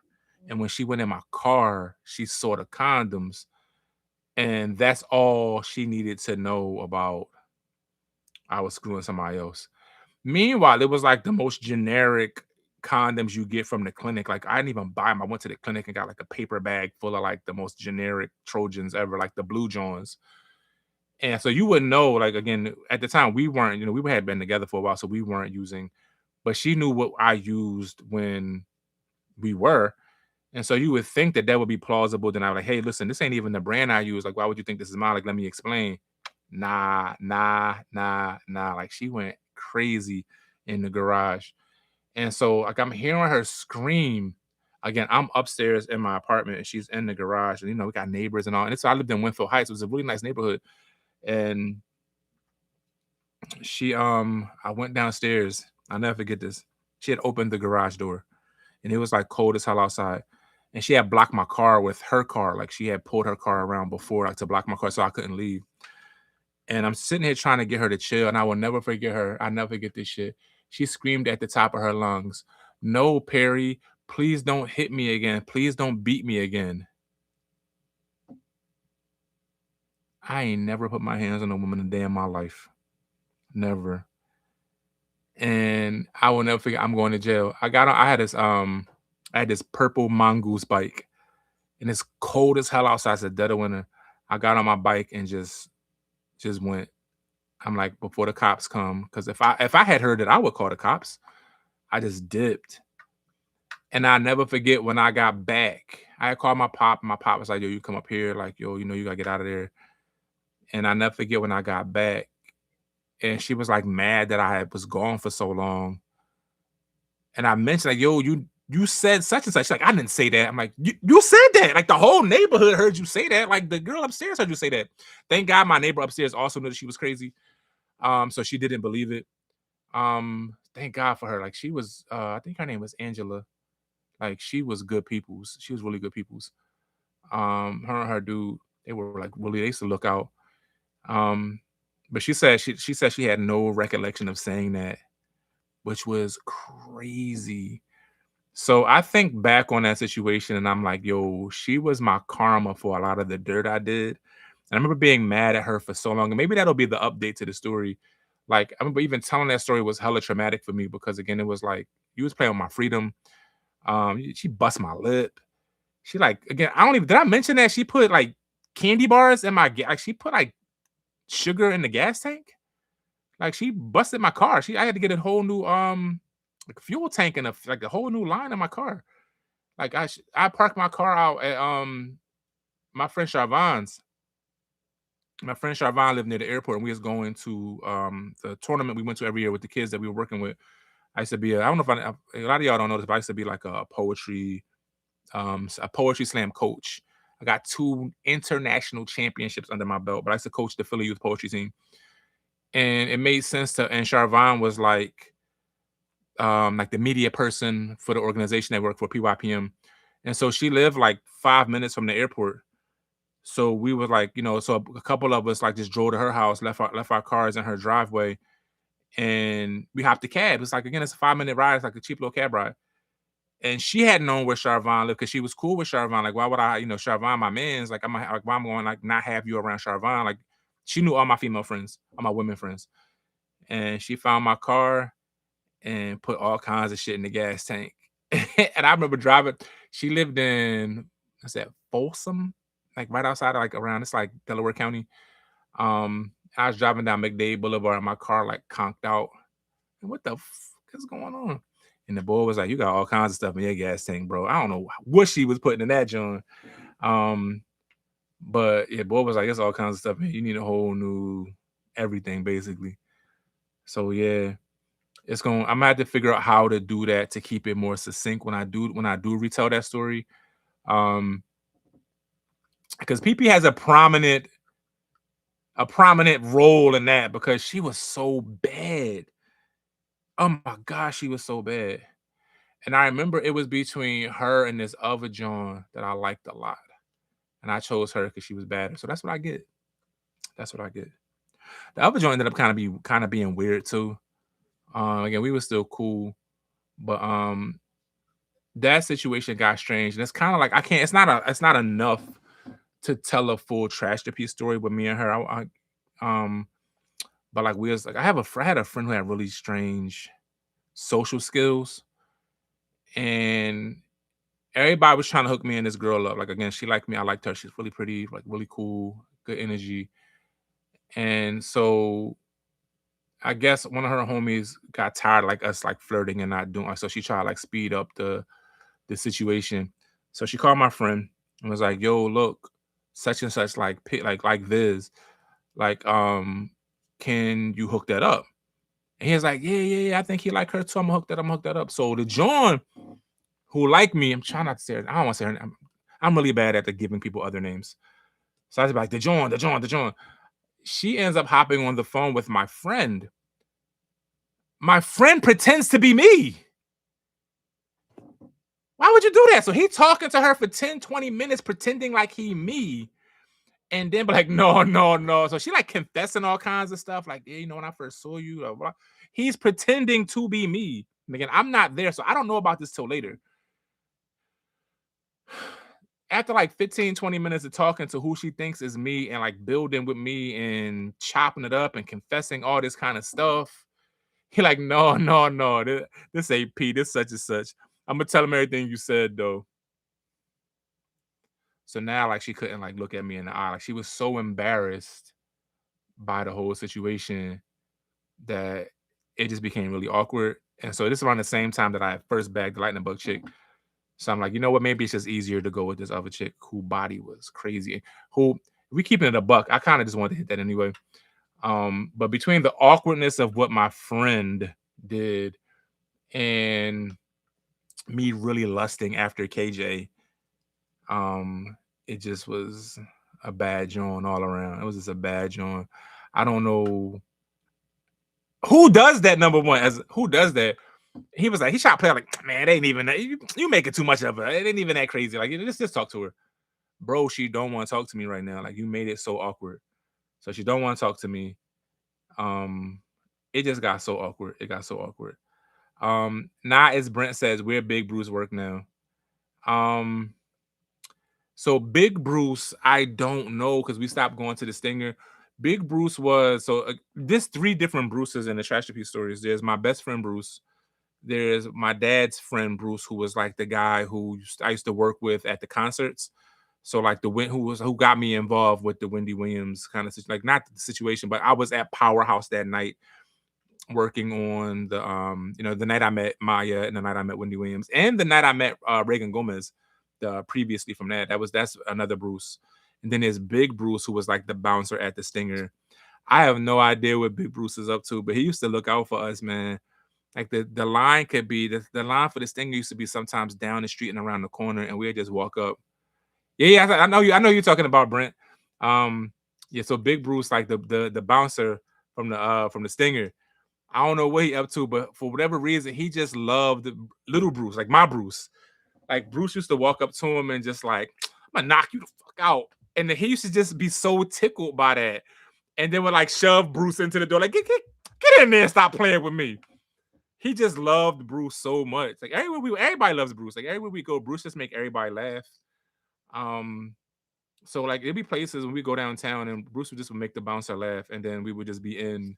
We never would have to wait at the door. Bruce was just that funny. And even if Bruce wasn't with us, they would know that we were Bruce's friend. Like, yo, where your crazy ass friend at? Like, no, he can't. I don't know where he at, man. He ain't want to come out tonight. Or sometimes he'll be with his girl. He kind of was in like an abusive situation too, with his baby mom. She's a little crazy. They used to be like, they had a very, very toxic kind of relationship, like young love kind of situation. So yeah, Bruce used to, I'm like, man, I'm a fucking, he like when I say like walk right up to him, put his, I'll beat you the fuck up. and Big Bouncer Bruce used to just think it was the funniest thing ever because he was a monster. Like I'm a big guy and Bruce was big, like Bouncer Bruce was bigger than me. Like this a big, if you look at him, you might think he like fat, but it's all solid. Like he just like a big solid just dude. Like and he had like this deep ass like Barry White baritone voice that you could just hear reverberate for like a block. He was super intimidating, and for whatever reason, Bruce just decided to like chunk like this to like play around with him. And I think because nobody did that with him, nobody like was like light natured with him or tried to make him laugh because everybody was afraid of him. Or at least, respected him enough. Because I don't want to say everybody was scared of him like everybody was shook, because that's not how it was. We was around a bunch of gangsters, so it wasn't like that. But everybody respected him enough to not kind of play that game with him like he could put hands on you. And somebody like that, you would need to get him off you with some weaponry. You would need to get him off you with something that you had on your hip and you loaded and had at the ready. Because if he grabbed you, it was over. And he had the old head, like rough hands. So if you shook his hand, like number one, your whole hand. I have big hands, whole hand just engulfed, and it's like they was like rough, like he used to just like fix carburetors all the time back in the 80s. Like he just was a big, like intimidating guy. So for whatever reason, he just took to Bruce though. Like he just loved Bruce, and from there, we all just got cool with him, and we never had to wait. And I don't know if some of y'all know this, but not having to wait in the club line meant you were royalty. Meant every basic bird who was in that line was trying to figure out who the hell you were. And I just was tall and I could talk. I ain't had no money. Like I had a 9 to 5. Some of my friends hustled, and I used to be with the hustlers, but I ain't had no money. Like I just, I had to. If you wanted to do something, you had to wait till I got paid. Like my homies was just like a ball out whenever. Like, baby girl, I see you on Friday. See you Friday night.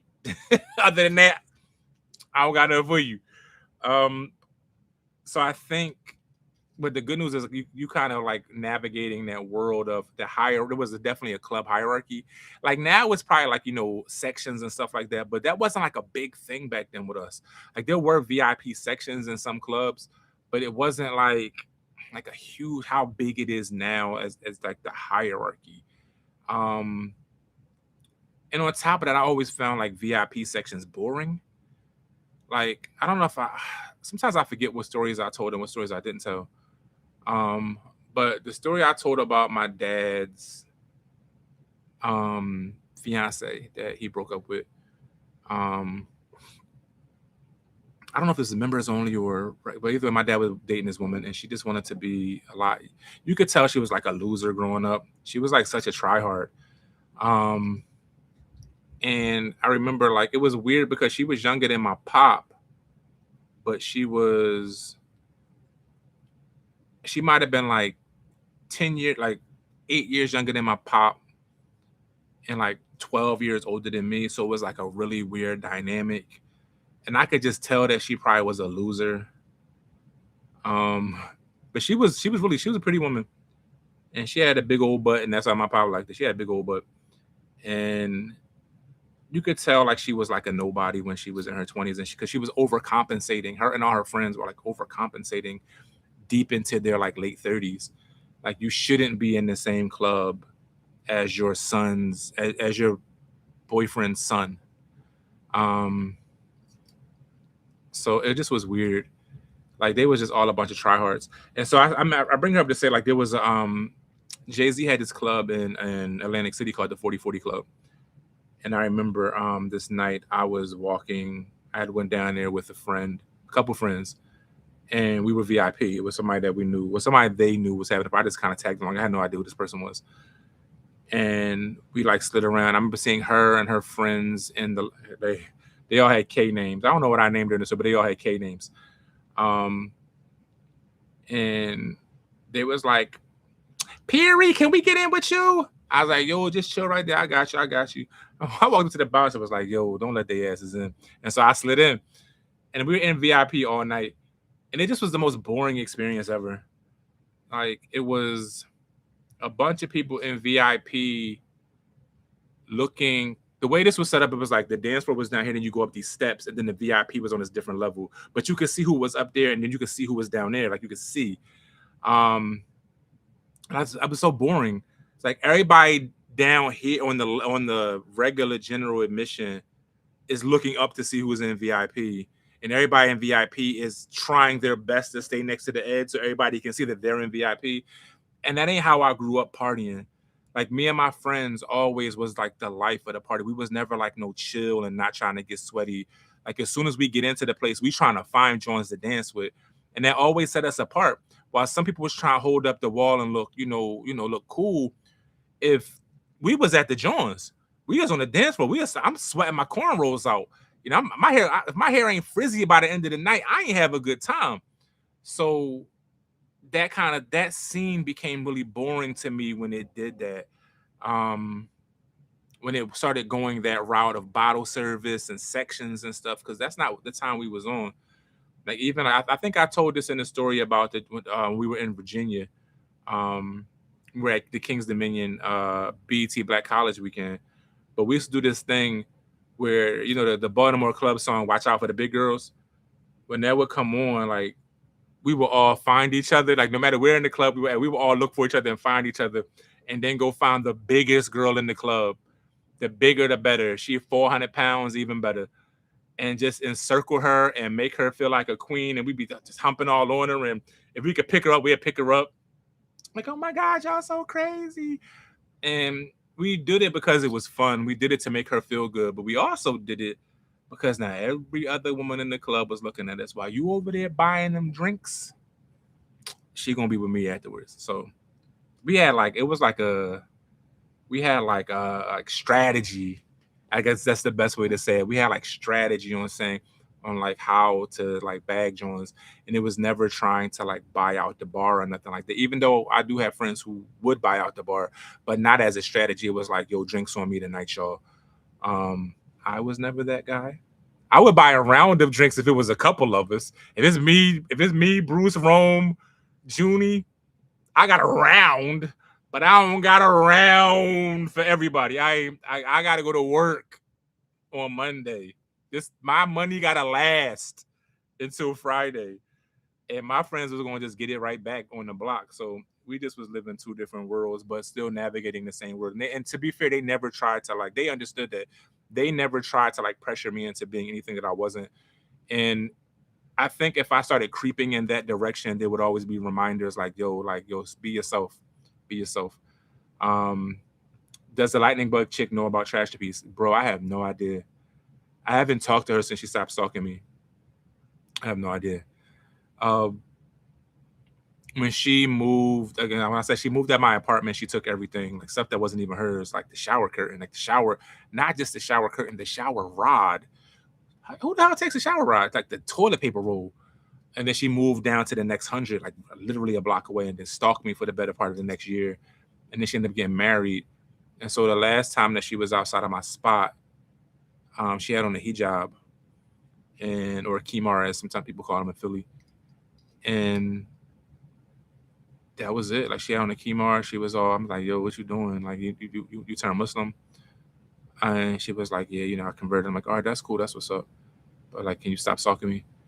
I didn't say that. I was trying to keep the peace. Like maybe I shouldn't have been talking, but I was just trying to keep the peace. I really was.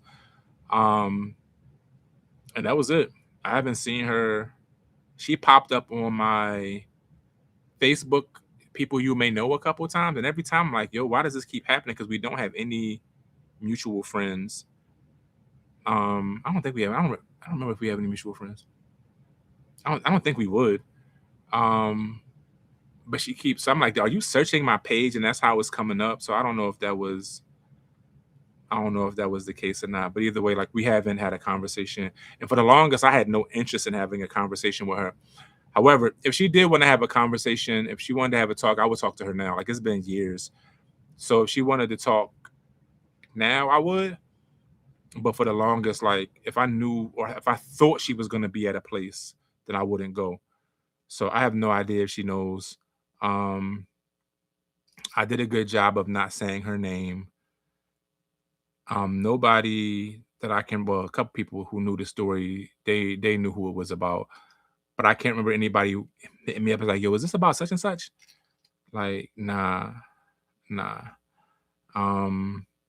How did you learn to dance? I honestly don't remember actually being taught. So I learned to dance off going to what we had in Philly was called dollar parties. So before like we went to the clubs and stuff, we used to have dollar parties, which was like basement parties. And real quick before I say this, Tina Mo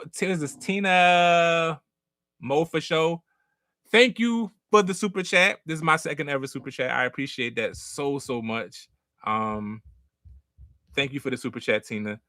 I gotta show love to one of the domestic storytellers and one of the best domestic storytellers on the planet. That's all. We're gonna go with that one. So thank you, Tina. Thank you.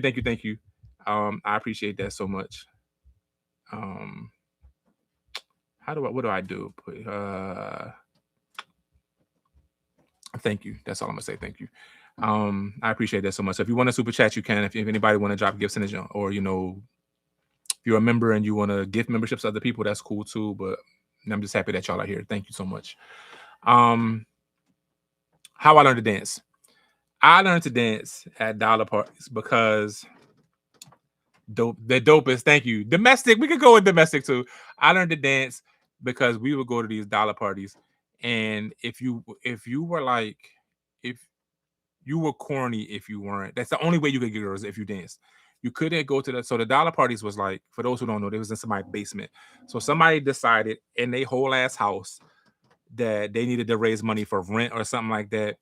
And they was going to charge a bunch of horny little fucking early to mid teenagers $1 to go into their basement and gyrate on each other for a few hours. And they were really big They were really big in Philly back in the day, specifically like in the mid to late 90s. They were huge. Probably before then too, but that's when I was going to them in the mid to late 90s. When I was a young boy. It's like we had teen clubs, but like a lot of people couldn't go downtown to dances or winners or fever. We had like, or illusions. A lot of people didn't do that. So if you didn't dance, you ain't get no girls. So I remember being in like I remember like trying to be cool. I had the clothes, my hair was cut, but I ain't dance. I was too shy. So I would never get no chicks. So there's one summer at summer camp, I had to be like 13 maybe. It's the first time. Um it looked like the scene from you remember Class Act when Blade was trying to teach Duncan Penderhughes how to dance? It probably looked a lot like that. There was this that summer I decided I was gonna learn how to dance. That summer I was like, when I leave here, number one, it was like a dance at the camp. But when I go home, I'm going to be dancing on these joints. And I never forget, we was in our cabin, and they used to call me Kid because I was light skinned with a box. I had like the box haircut. They used to call me Kid, like Kid and Play. And these couple older kids taught me how to dance. They was like, listen, you doing too much, you trying too much. You're not gonna be able to do all these other crazy dances, just two-step. You here with it, you here with it, you here with it, you here with it. You can throw a little arm joint in there if you want to, but you just here with it. You just here with it. So that's literally what it was. And then I became a little bit more confident going to the dollar parties. And I'm realizing, then we started expanding, and like you realize and my dad always said that too. My dad was like, yo, when he started in his day, you had to dance. Like you talk in the 70s, in the early 80s, you had to dance. You ain't dance, you wasn't getting no chicks. So two parts, it was like me deciding I have to learn how to dance. But two, don't do too much. And then when I hit my growth spurt, I really didn't do too much. Like a lot of people are like, I'm a big guy now, but I was like average size I had a crazy growth spurt between 10th and 11th grade year. Like that, the end of my 10th grade year, like 10th grade, I went into 10th grade at like 6 foot. I left 10th grade at 6'5". So there was that part too. It's like, all right, now you really can't be doing too much. Like you too big to be trying to do all these dances. But then that rumor kind of got dispelled because Spank is all of 6'5". Spank can dance his ass off. Spank used to be up, and it was another club we used to go to. Like when we started, we would still go to dollar party sometimes, but we kind of graduated to this club called Illusions, and it was every Saturday afternoon. And it was a legitimate club downtown Philly between between 7th and 8th and Arch, like down like the heart of downtown Philly. And at night it would be like an adult club, but in the afternoon, on Saturday afternoons, it'd be like for teens. And we used to be up in that joint, and Spank. I was still doing a little two-step and a little gyration, trying to get some wallies. Y'all call them wallies, like when you up against the wall and the girl grinding on you, trying to get some wallies. But Spank used to be in there cooking people. All his little 6'5" was in there cooking people. But it was all confidence. It was all right. We already in the dark. All you gotta do is keep the beat. This woman already likes you enough to dance with you, so you ain't gotta try to impress her. And once I didn't know nobody, like my friends would have clowned me. And once that first couple times where I was dancing and they didn't clown me, I was like, all right, I got this. I started out trying to do way too much. Shout out to those dudes I went to camp with. It really was like that scene in Class Act. It was just like that. They was trying to teach me how to dance, and I was just doing way too much. But I do have like my dad got rhythm, so I inherited my rhythm from my father. So Paridi got pretty good dance, pretty like he got the joints. So yeah. We got any other questions? It could be the most random joints, and I will answer them. I did see. I saw another one that I think I forgot. Can you do an episode on the perfection of the light skin squint? When you first used it, when you first saw it used, learned how to use it yourself. Stories of when it worked. So like the best of the light skin squint. Okay, let me try to flesh out that story. I think that started I started that kind of late. Like, well, late relatively speaking for me. I didn't have a lot of confidence growing up.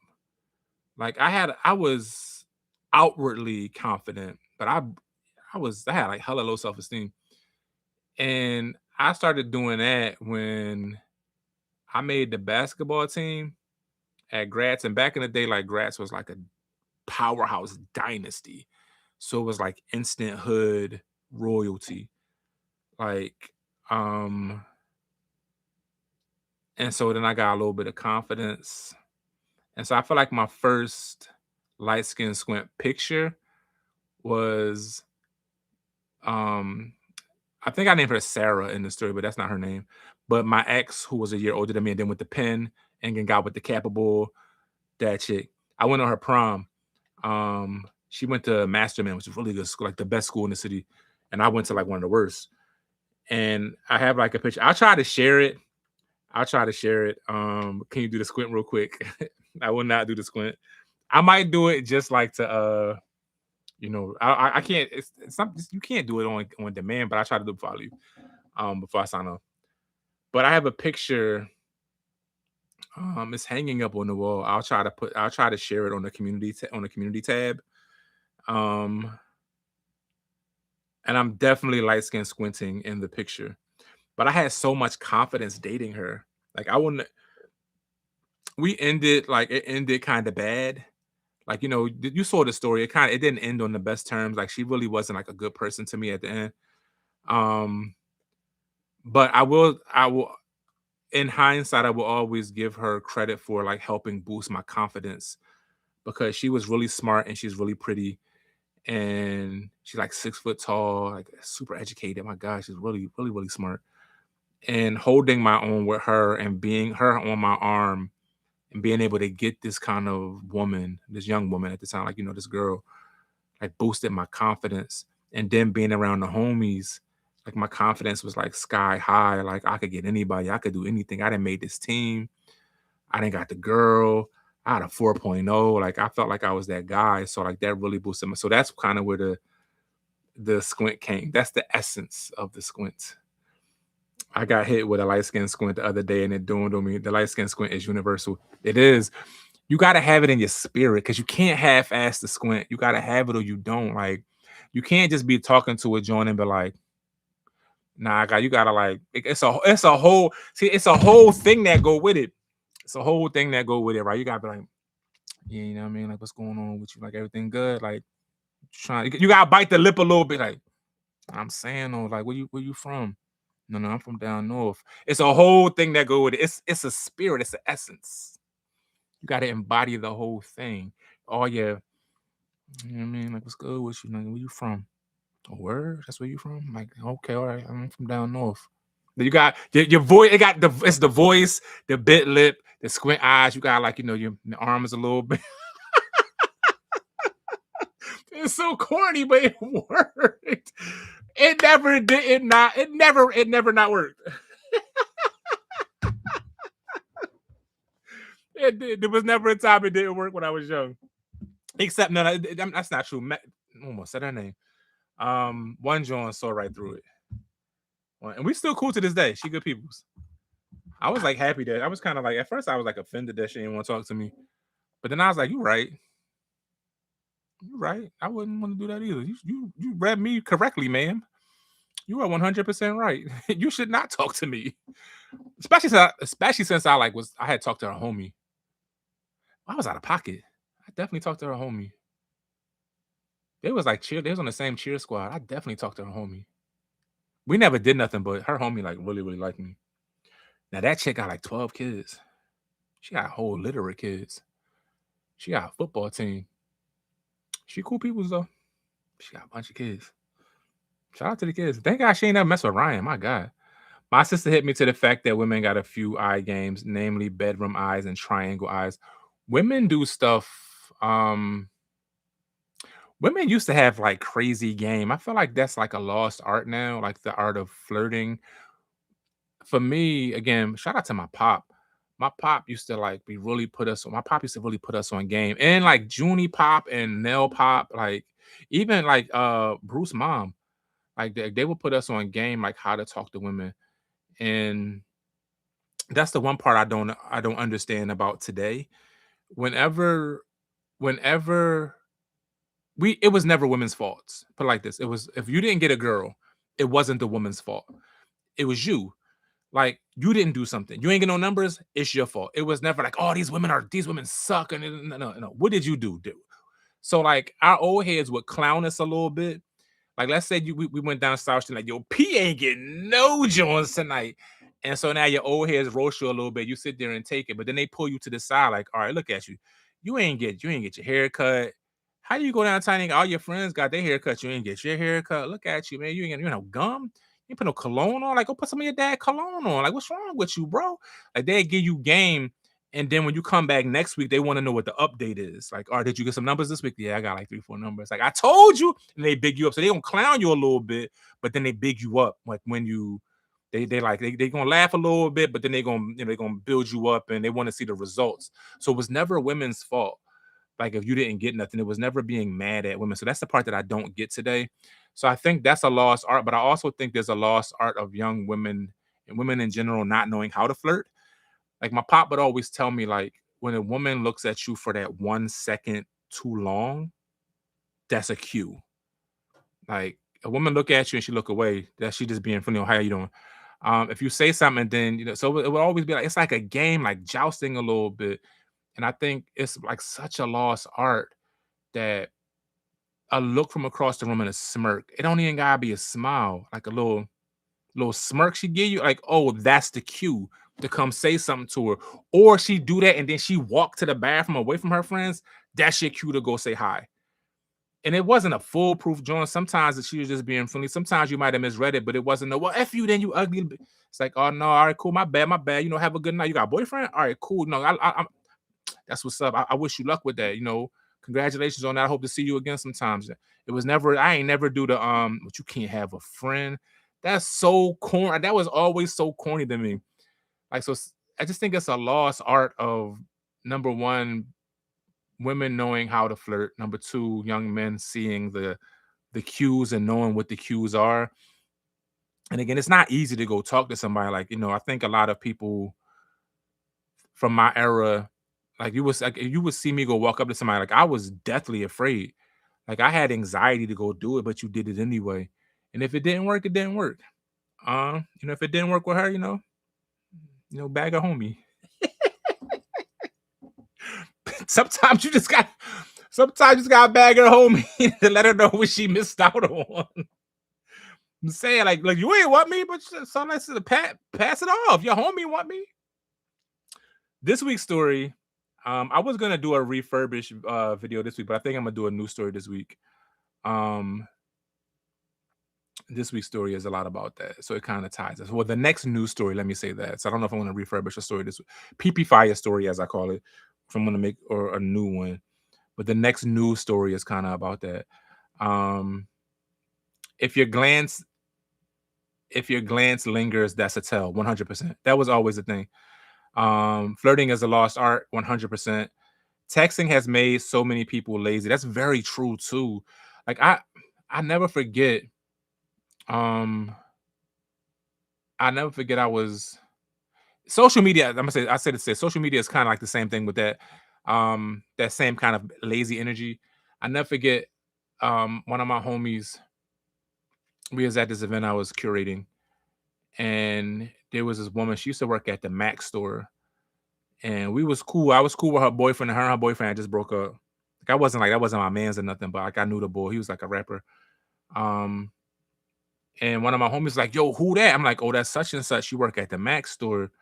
He was like, yo, she's so fine. I'm like, yo, you like what's her Instagram? What you mean? Like, what's her Instagram so I can follow her?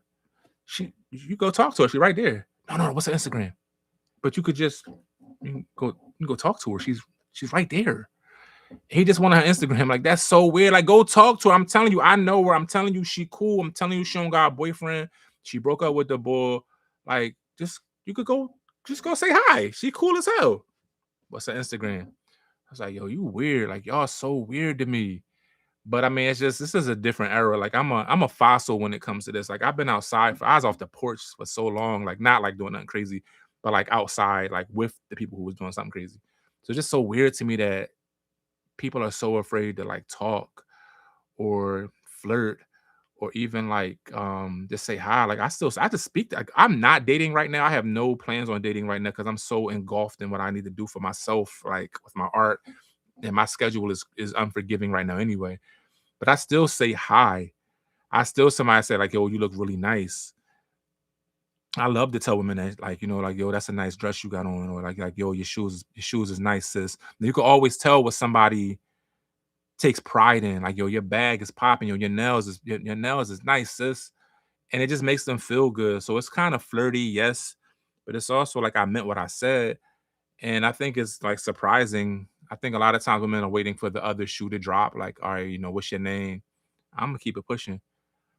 Walk right in Aldi.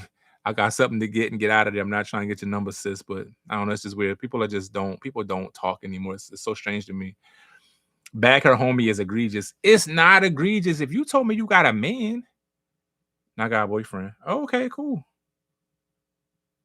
Then you go bag her homie. She don't got no boyfriend. They don't got nothing to do. You ain't want me. You got a boyfriend or you lied and said you got a boyfriend because you don't want to talk to me. I'm cool either way with it. Like I don't got no issue either way. Like I was never like I never had an issue with that. But you can't be mad if I bag your man's. I'm gonna see you at Friendsgiving. I, I'm gonna see you at game night. See you at game night, sweetie. Bagging a homie sounds like advice people would give. Bagging a homie is definitely advice people would give, 100%. Looking at our phones has us definitely missing someone trying to catch your attention. That's another thing. I come from an era where we kind of lived in the moment. Again, we had cell phones, but it wasn't social media. It wasn't like it wasn't scrolling like your cell phone. We had text, of course. We had, chirp. We had, you called people and stuff like that, but it wasn't like we were in our phones. Like it was no need for you to grab your phone unless you was putting somebody's number in there. Like that was it. Other than that, your phone was in your pocket. So it's a different ball. I'm not saying it's better. Yes, I am. It was definitely better. Um, but it is a lot different. It's a lot different. Um, I thank God for texting. It's a good middle ground between a call and a real life meetup. I'm a texter. I'm not gonna lie about that. I definitely text and I will DM. However, I think there is something I do think it's weird that if somebody's right there, instead of going to introduce yourself, you try to find their Instagram and then you DM them. She was right there. Y'all could have got this popping tonight. Y'all could have got that spark going tonight. Like you could have went out. And again, this was like at the end of an event. And at the end of this event, there was like a little impromptu after party at the Walnut Room. I'm like, yo, you could have talked to her. Y'all could have got some drinks at the Walnut Room, danced the night away. Who knows? You know what I mean? You might have been able to parlay that into a little something after that. But you so pressed about getting her damn Instagram. Like, bro, it's only tonight. Like tonight is what we have. Um, an older gentleman tipped his hat at me and it was so cute. Yeah, sometimes you just wanna, hey, you doing, sis? That's it. You look nice. That's it. And that's not like an everyday thing for me, but it is a lot. And I could tell when a woman takes pride in her hair or her nails, her shoes, her bag. That's what I always compliment. Like, yeah, yeah, yeah. She knows she got some bigums in them. She knows she got some big old Jones in that shirt. She know. And everybody then looked at them Jones. She knows she dragging a wagon. And everybody looking at that. But the thing she take pride in is them shoes. So that's what you compliment. And it's kind of like game that is kind of like game. Don't get me wrong. I do recognize, and I used to use that. Like I used to it used to be this John. Again, this is how trash people story becoming up. Used to be this John who used to like I would like I had her timed. She don't know this, but I had it timed so that when she was coming out of Dunkin' Donuts, I was going in, and I would always say good morning to her, and I would always compliment her, and I never took it nowhere. And it got to the point where I knew she wanted me to continue, but I would never do it. But again, this was all a setup, by the way. Like again, this was it's a Dunkin' Donuts over by that Pathmark off City Line Avenue. Like, it was, I think it's a fresh grocer now, but it was Pathmark back in the day. Like over there by like Pecan behind the Target.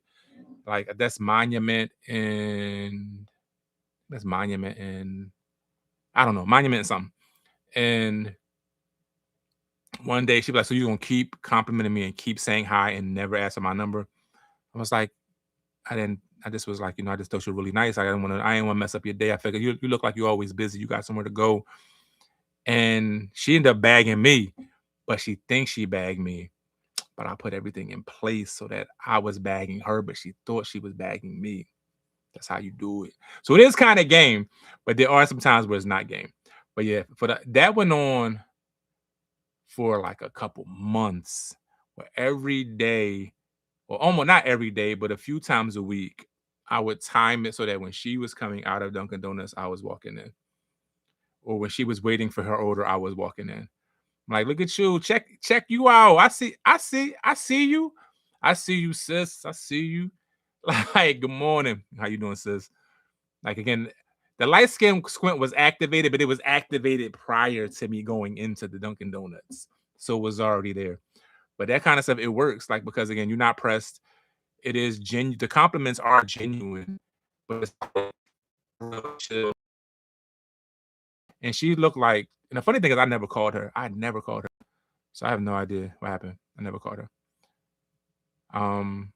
I think it was one, like sometimes it just be like the moment. Like the joint that I bagged in the strip club joint. Like it was just for the plot. It was just for the moment. Like I never called her. She never called me. It just was like a good moment. So sometimes it's just a good moment. Dating is as old as fossil watches. No one knows what time is anymore. Facts. You're not wrong about that. You're not wrong about that. I mean, I could see if y'all actually dated at one point. See, that's the thing. I ain't dated her. That episode where the married girl blocked you from dating her friend had me 38 hot. She had a crush on you in elementary school. Talk about entitled. Facts. Like, I don't even, what are we doing? You don't own me. That was weird to me because me and my friends don't get down. There is a code. And the code was always, you get one personal. You get one personal. Me and this dude, we got into it over there. Like, I knew this dude was like a hoe.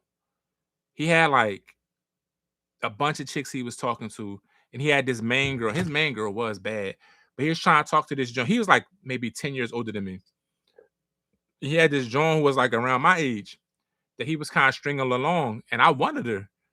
And oh my gosh, she's so bad. This little dark skinned John from down south. So she had a little southern accent. Whew. He got mad when I bagged her, but I'm like, yo, you have a girlfriend. I would never talk to your personal. That's your girl.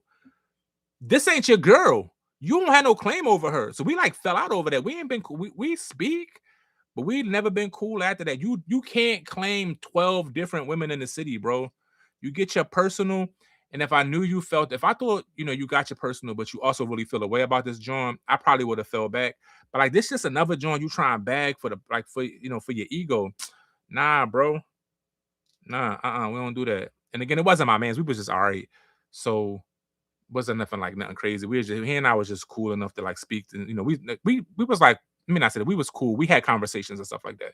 So let me not try. I don't want to downplay like we wasn't like cool at all because we were cool. But nah, bro. We're not doing that. You don't get to do that.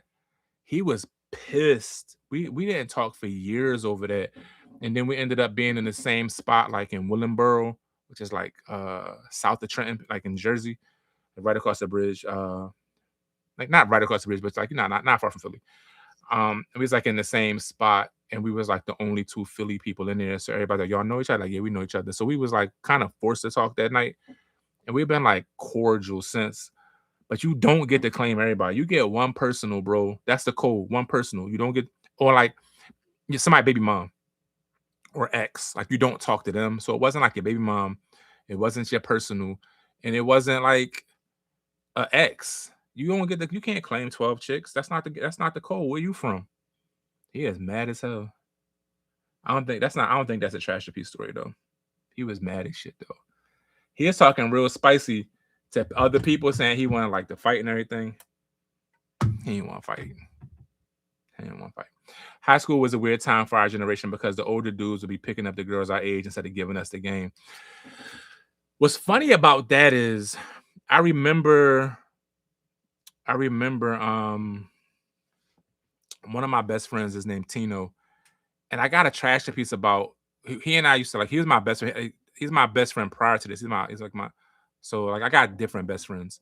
Like Bruce, my best North Philly friend. Tino, like my best. When I lived in South Philly for a while, that's when I met Tino. We've been like best. We've been like cool ever since. Like we used to work together at this place called McCrory's on K&A. And if you're from Philly, you know K&A is wild. Like if you ever K&A, there's videos on YouTube. When you leave here, you can go look at them to see what K&A is like. It's like The Walking Dead. And it wasn't as bad as it is now, but it was bad then too. Like back then it was like crack. Now it's like opioids. It looked like The Walking Dead. It's like zombie land out there. But either way, we used to work there, and I never forget. Like we used to always have these conversations about how I think I was in the 11th grade. He was in the 12th. We used to always talk about how frustrating it was to see like the girls we had a crush on that we couldn't get them because neither one of us had a car. This back during like the drug days where dudes was getting money. So like the girl you got a crush on in school, she getting picked up outside by some 24-year-old with a Lexus coupe because he sell drugs. What I'm gonna do? Ask you to the movies and we're gonna get on the bus together? Like it just wasn't feasible anymore. But I never forget, we made a promise to ourselves. We was like, we are never going to be those guys. We was at work, stealing from the register. That's another story though. Stealing from the register. But I never forget, we made a pact. It was a Sunday because it was only me and him working, and the manager was upstairs. Whoever, like the assistant manager was upstairs. So I was like, he was on the register, I was working the floor. And I never forget, like we made a pact, like we're never gonna do that. To like when we get older, when we get together, we never gonna be the dudes hanging outside and picking Johns up from high school, making people feel bad, making the young boys feel hopeless. And to our credit, like we stuck to that. We stuck to that plan. It never happened for us because we knew how that felt as a young boy. Like the John you like, it was this John named Nadia. Everybody in school like Nadia. Me and Nadia was just cool, like we say what's up. It wasn't like we was tight or nothing. But everybody was in love with Nadia. She was so fine, but like she always messed with older dudes. And now you have a different understanding of it now. Like that's kind of sick what these dudes were doing. Like it's disgusting actually. Like how you 22, 23 years old and you still trying to talk to somebody 17. Like that's just weird. That's just a criminal, is what it is. But I remember like that feeling like no matter what I did, I was never going to be good enough for Nadia. And I'm like, I never want to put a young boy through that. So yeah, high school was definitely a weird time. LL got a song about that nobody talks about. How he was. It's the big old butt song. Tina got a big old butt. I know I told you I'd be true, but Tina got a big old butt, so I'm leaving you. That song, one of them verses is about him going up to a high school. That's all I'm gonna say. Or trolling outside of high school. Didn't age well at all. Am I late to the party? But how did the light skin squint? So we did talk about that. So when you get a chance, kind of go back to that. But it was just kind of like a long story short, it was like a confidence thing. I finally felt confident. And once I saw that it worked, it was a wrap. But if y'all have any more questions, look, we've been going strong for 2 hours. If you don't have any more questions, I'm gonna wrap this joint up. Because for those who don't know, I go live on Instagram prior to this on Wednesdays. So that's why it made sense for me to continue to just go live on Wednesdays here.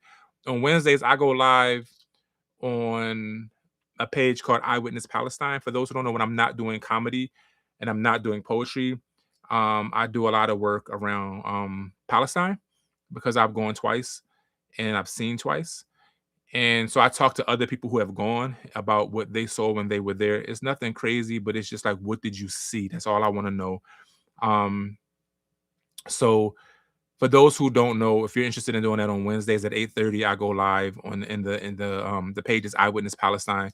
And if y'all are interested, maybe I'll start bringing some of that content over. It's like it'll be like shorts here, but it's talking to other people who have been to Palestine, what they saw, what they experienced, what they saw when they came back, etc., etc. So when I'm not doing that, I'm doing this. The IG lives aren't saved on IG, but the clips are put up, and the clips are put up on YouTube too. It's Eyewitness Palestine on YouTube as well. We have really good conversations, and again, it's just what you saw. That's it. It's like, hey, it's things like, what did you like? One smell, one sound, one taste when you were there that you will never forget. Somebody memorable that you forget. I mean, that you'll never forget.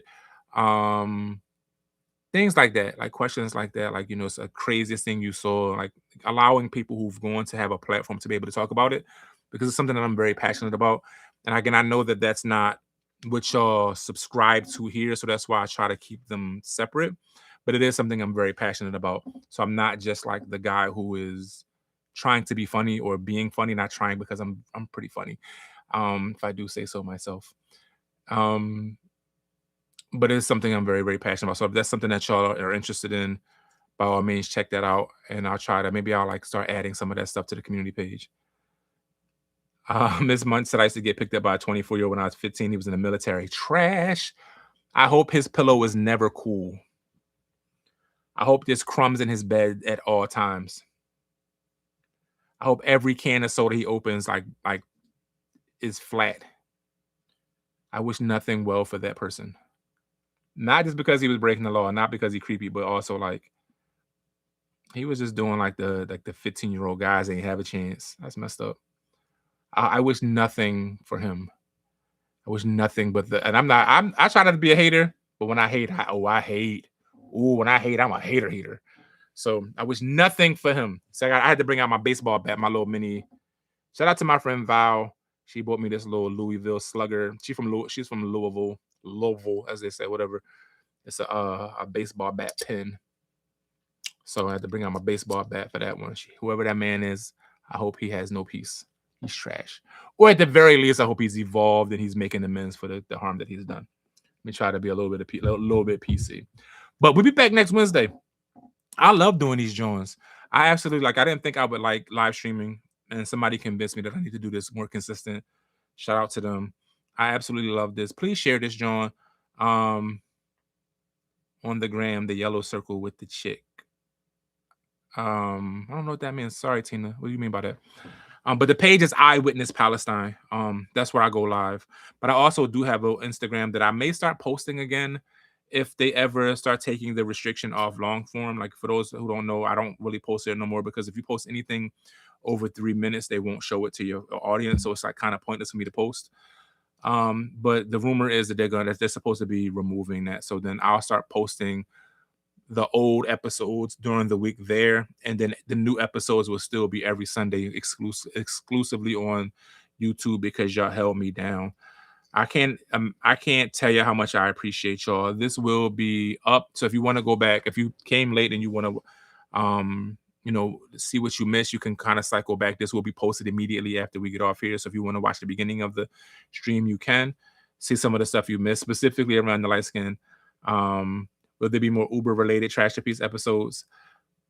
Let me look into that. Let me think about that, because I definitely have some stories from when I used to Uber. For those who don't know, when I first started, I was like hella depressed when I was Ubering. But I do have some. Let me see if I can flesh some things out with that. I had a little series called Uber Trash. And maybe I'll reshare the Wabi Sabi episode and update that, John, because that was like a very pivotal point in my eyewitness Palestine, eyewitness, like, EYE witness. So like Eyewitness Palestine is where I go live Wednesdays, and I also hosted webinars. Like today, we did a webinar on a virtual visit for those who can't physically go to Palestine. We do virtual visits too. And today I hosted a virtual visit for this group in Gaza, who they're a club of, it's a soccer club for amputees. So these brothers have one leg and they're playing soccer on crutches, and they're just amazing. So I was able to talk to them today. I was able to talk to one of the dudes today. This dude's Safe. And then it's a black Palestinian brother named Wasim, who was the videographer.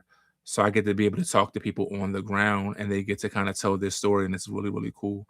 So that's something that you're interested in, by all means. But I will see you Sunday, new episode of Tea Time with Tiff every morning at 11 o'clock. 11 Z's as they call it in 11 Z's as they call it in England. Tea time. So every day, Tea Time with Tiff at 11. Um hopefully new what's the scenario Saturday, and new Trashterpiece on Sunday. So if I don't see you before then, I will see you on one of these episodes. And if you're interested in being on an episode of what's the scenario, answering and talking about a scenario, by all means let me know. Check out that episode if you haven't. It's like dating questions, but it's not the typical 50-50 who pays, all that dumb stuff that's been tired for the last 5 years. Actual grown folks conversation where there's no right or wrong answers, just opinions, and nobody's wrong. I will talk to y'all soon. I appreciate y'all so much. I'm gonna go take my behind to the track because I got some weight to lose. I'm trying to be sexy whenever I hit this red carpet. So I gotta actually work. But I'll talk to y'all soon. I see y'all soon, Heather.